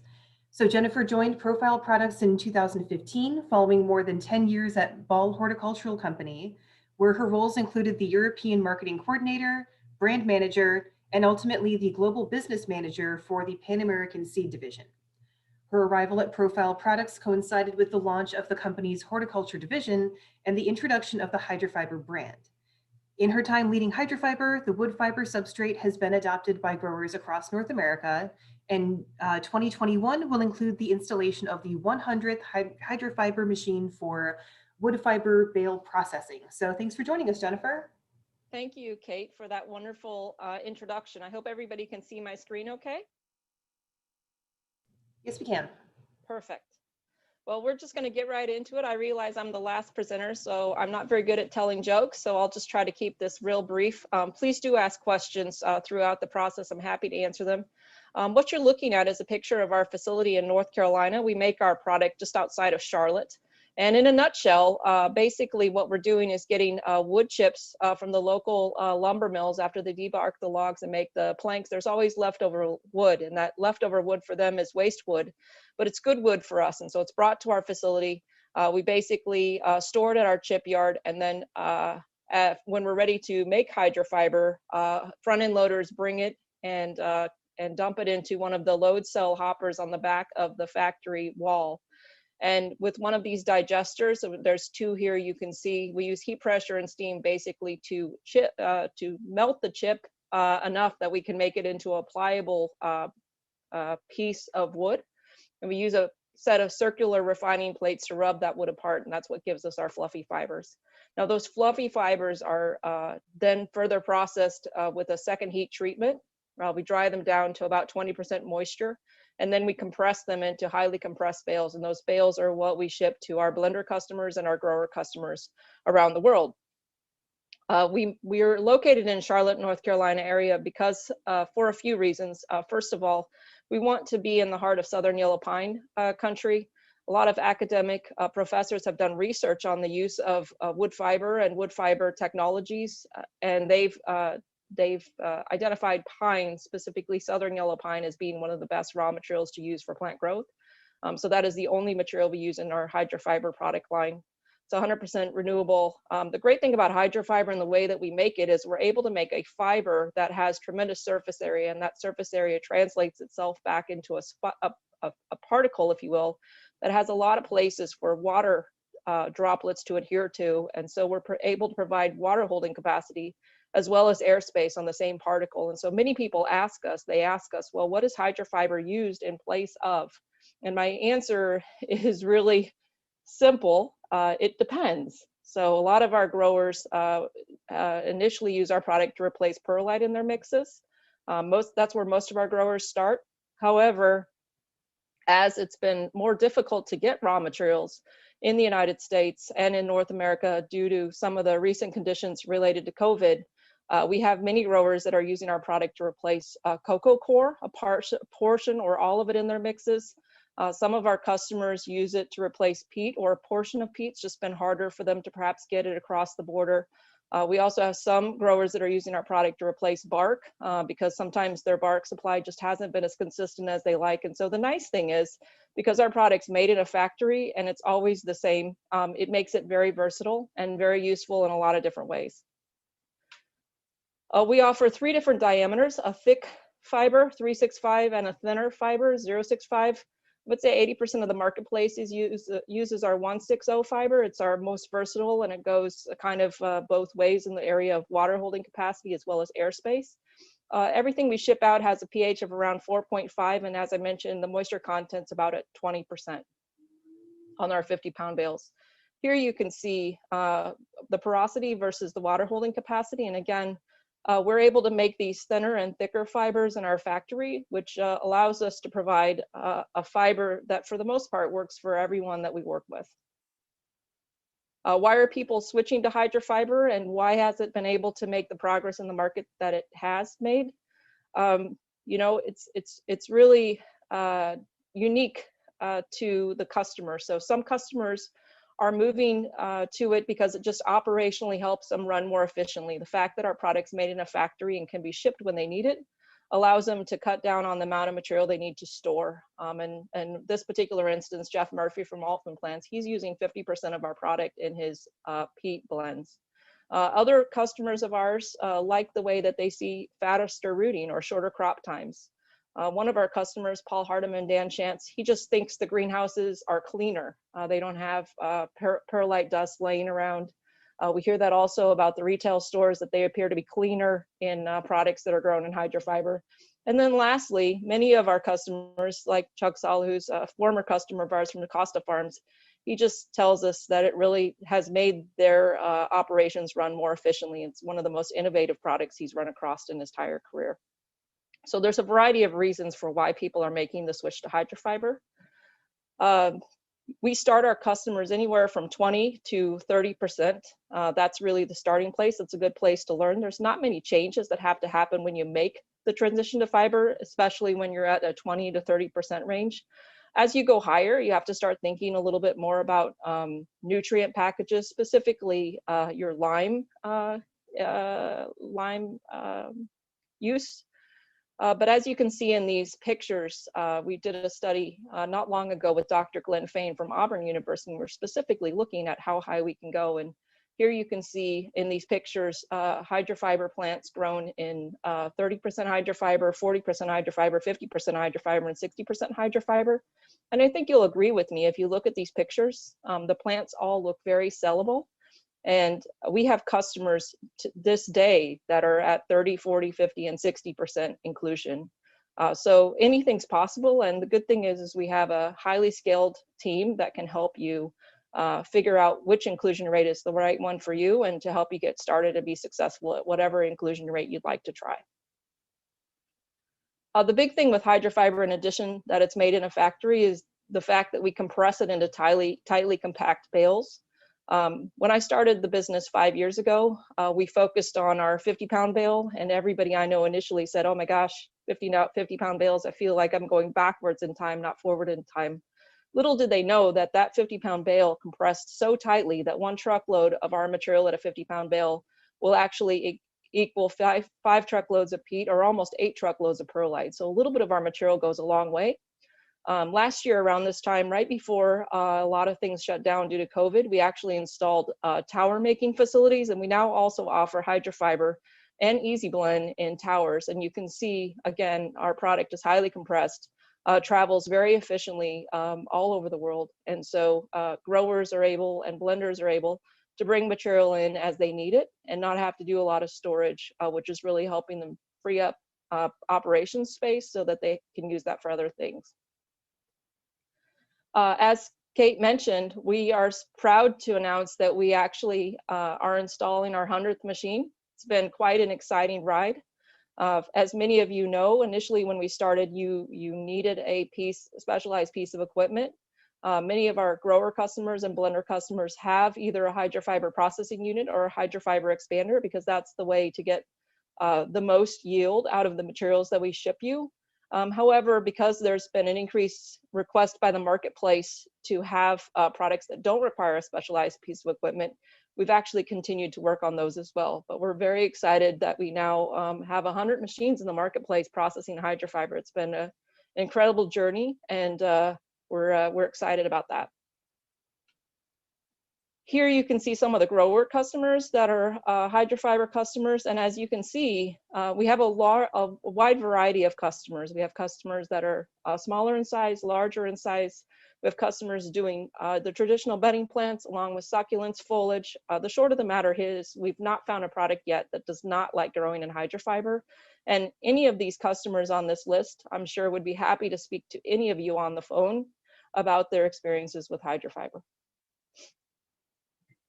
So in short, I want to try to bring this to an end because I know everybody's tired of listening to lectures today. We have what we feel is a solution for everyone. Our 50-pound bale will provide the most yield on the truck, but it does require a specialized piece of equipment.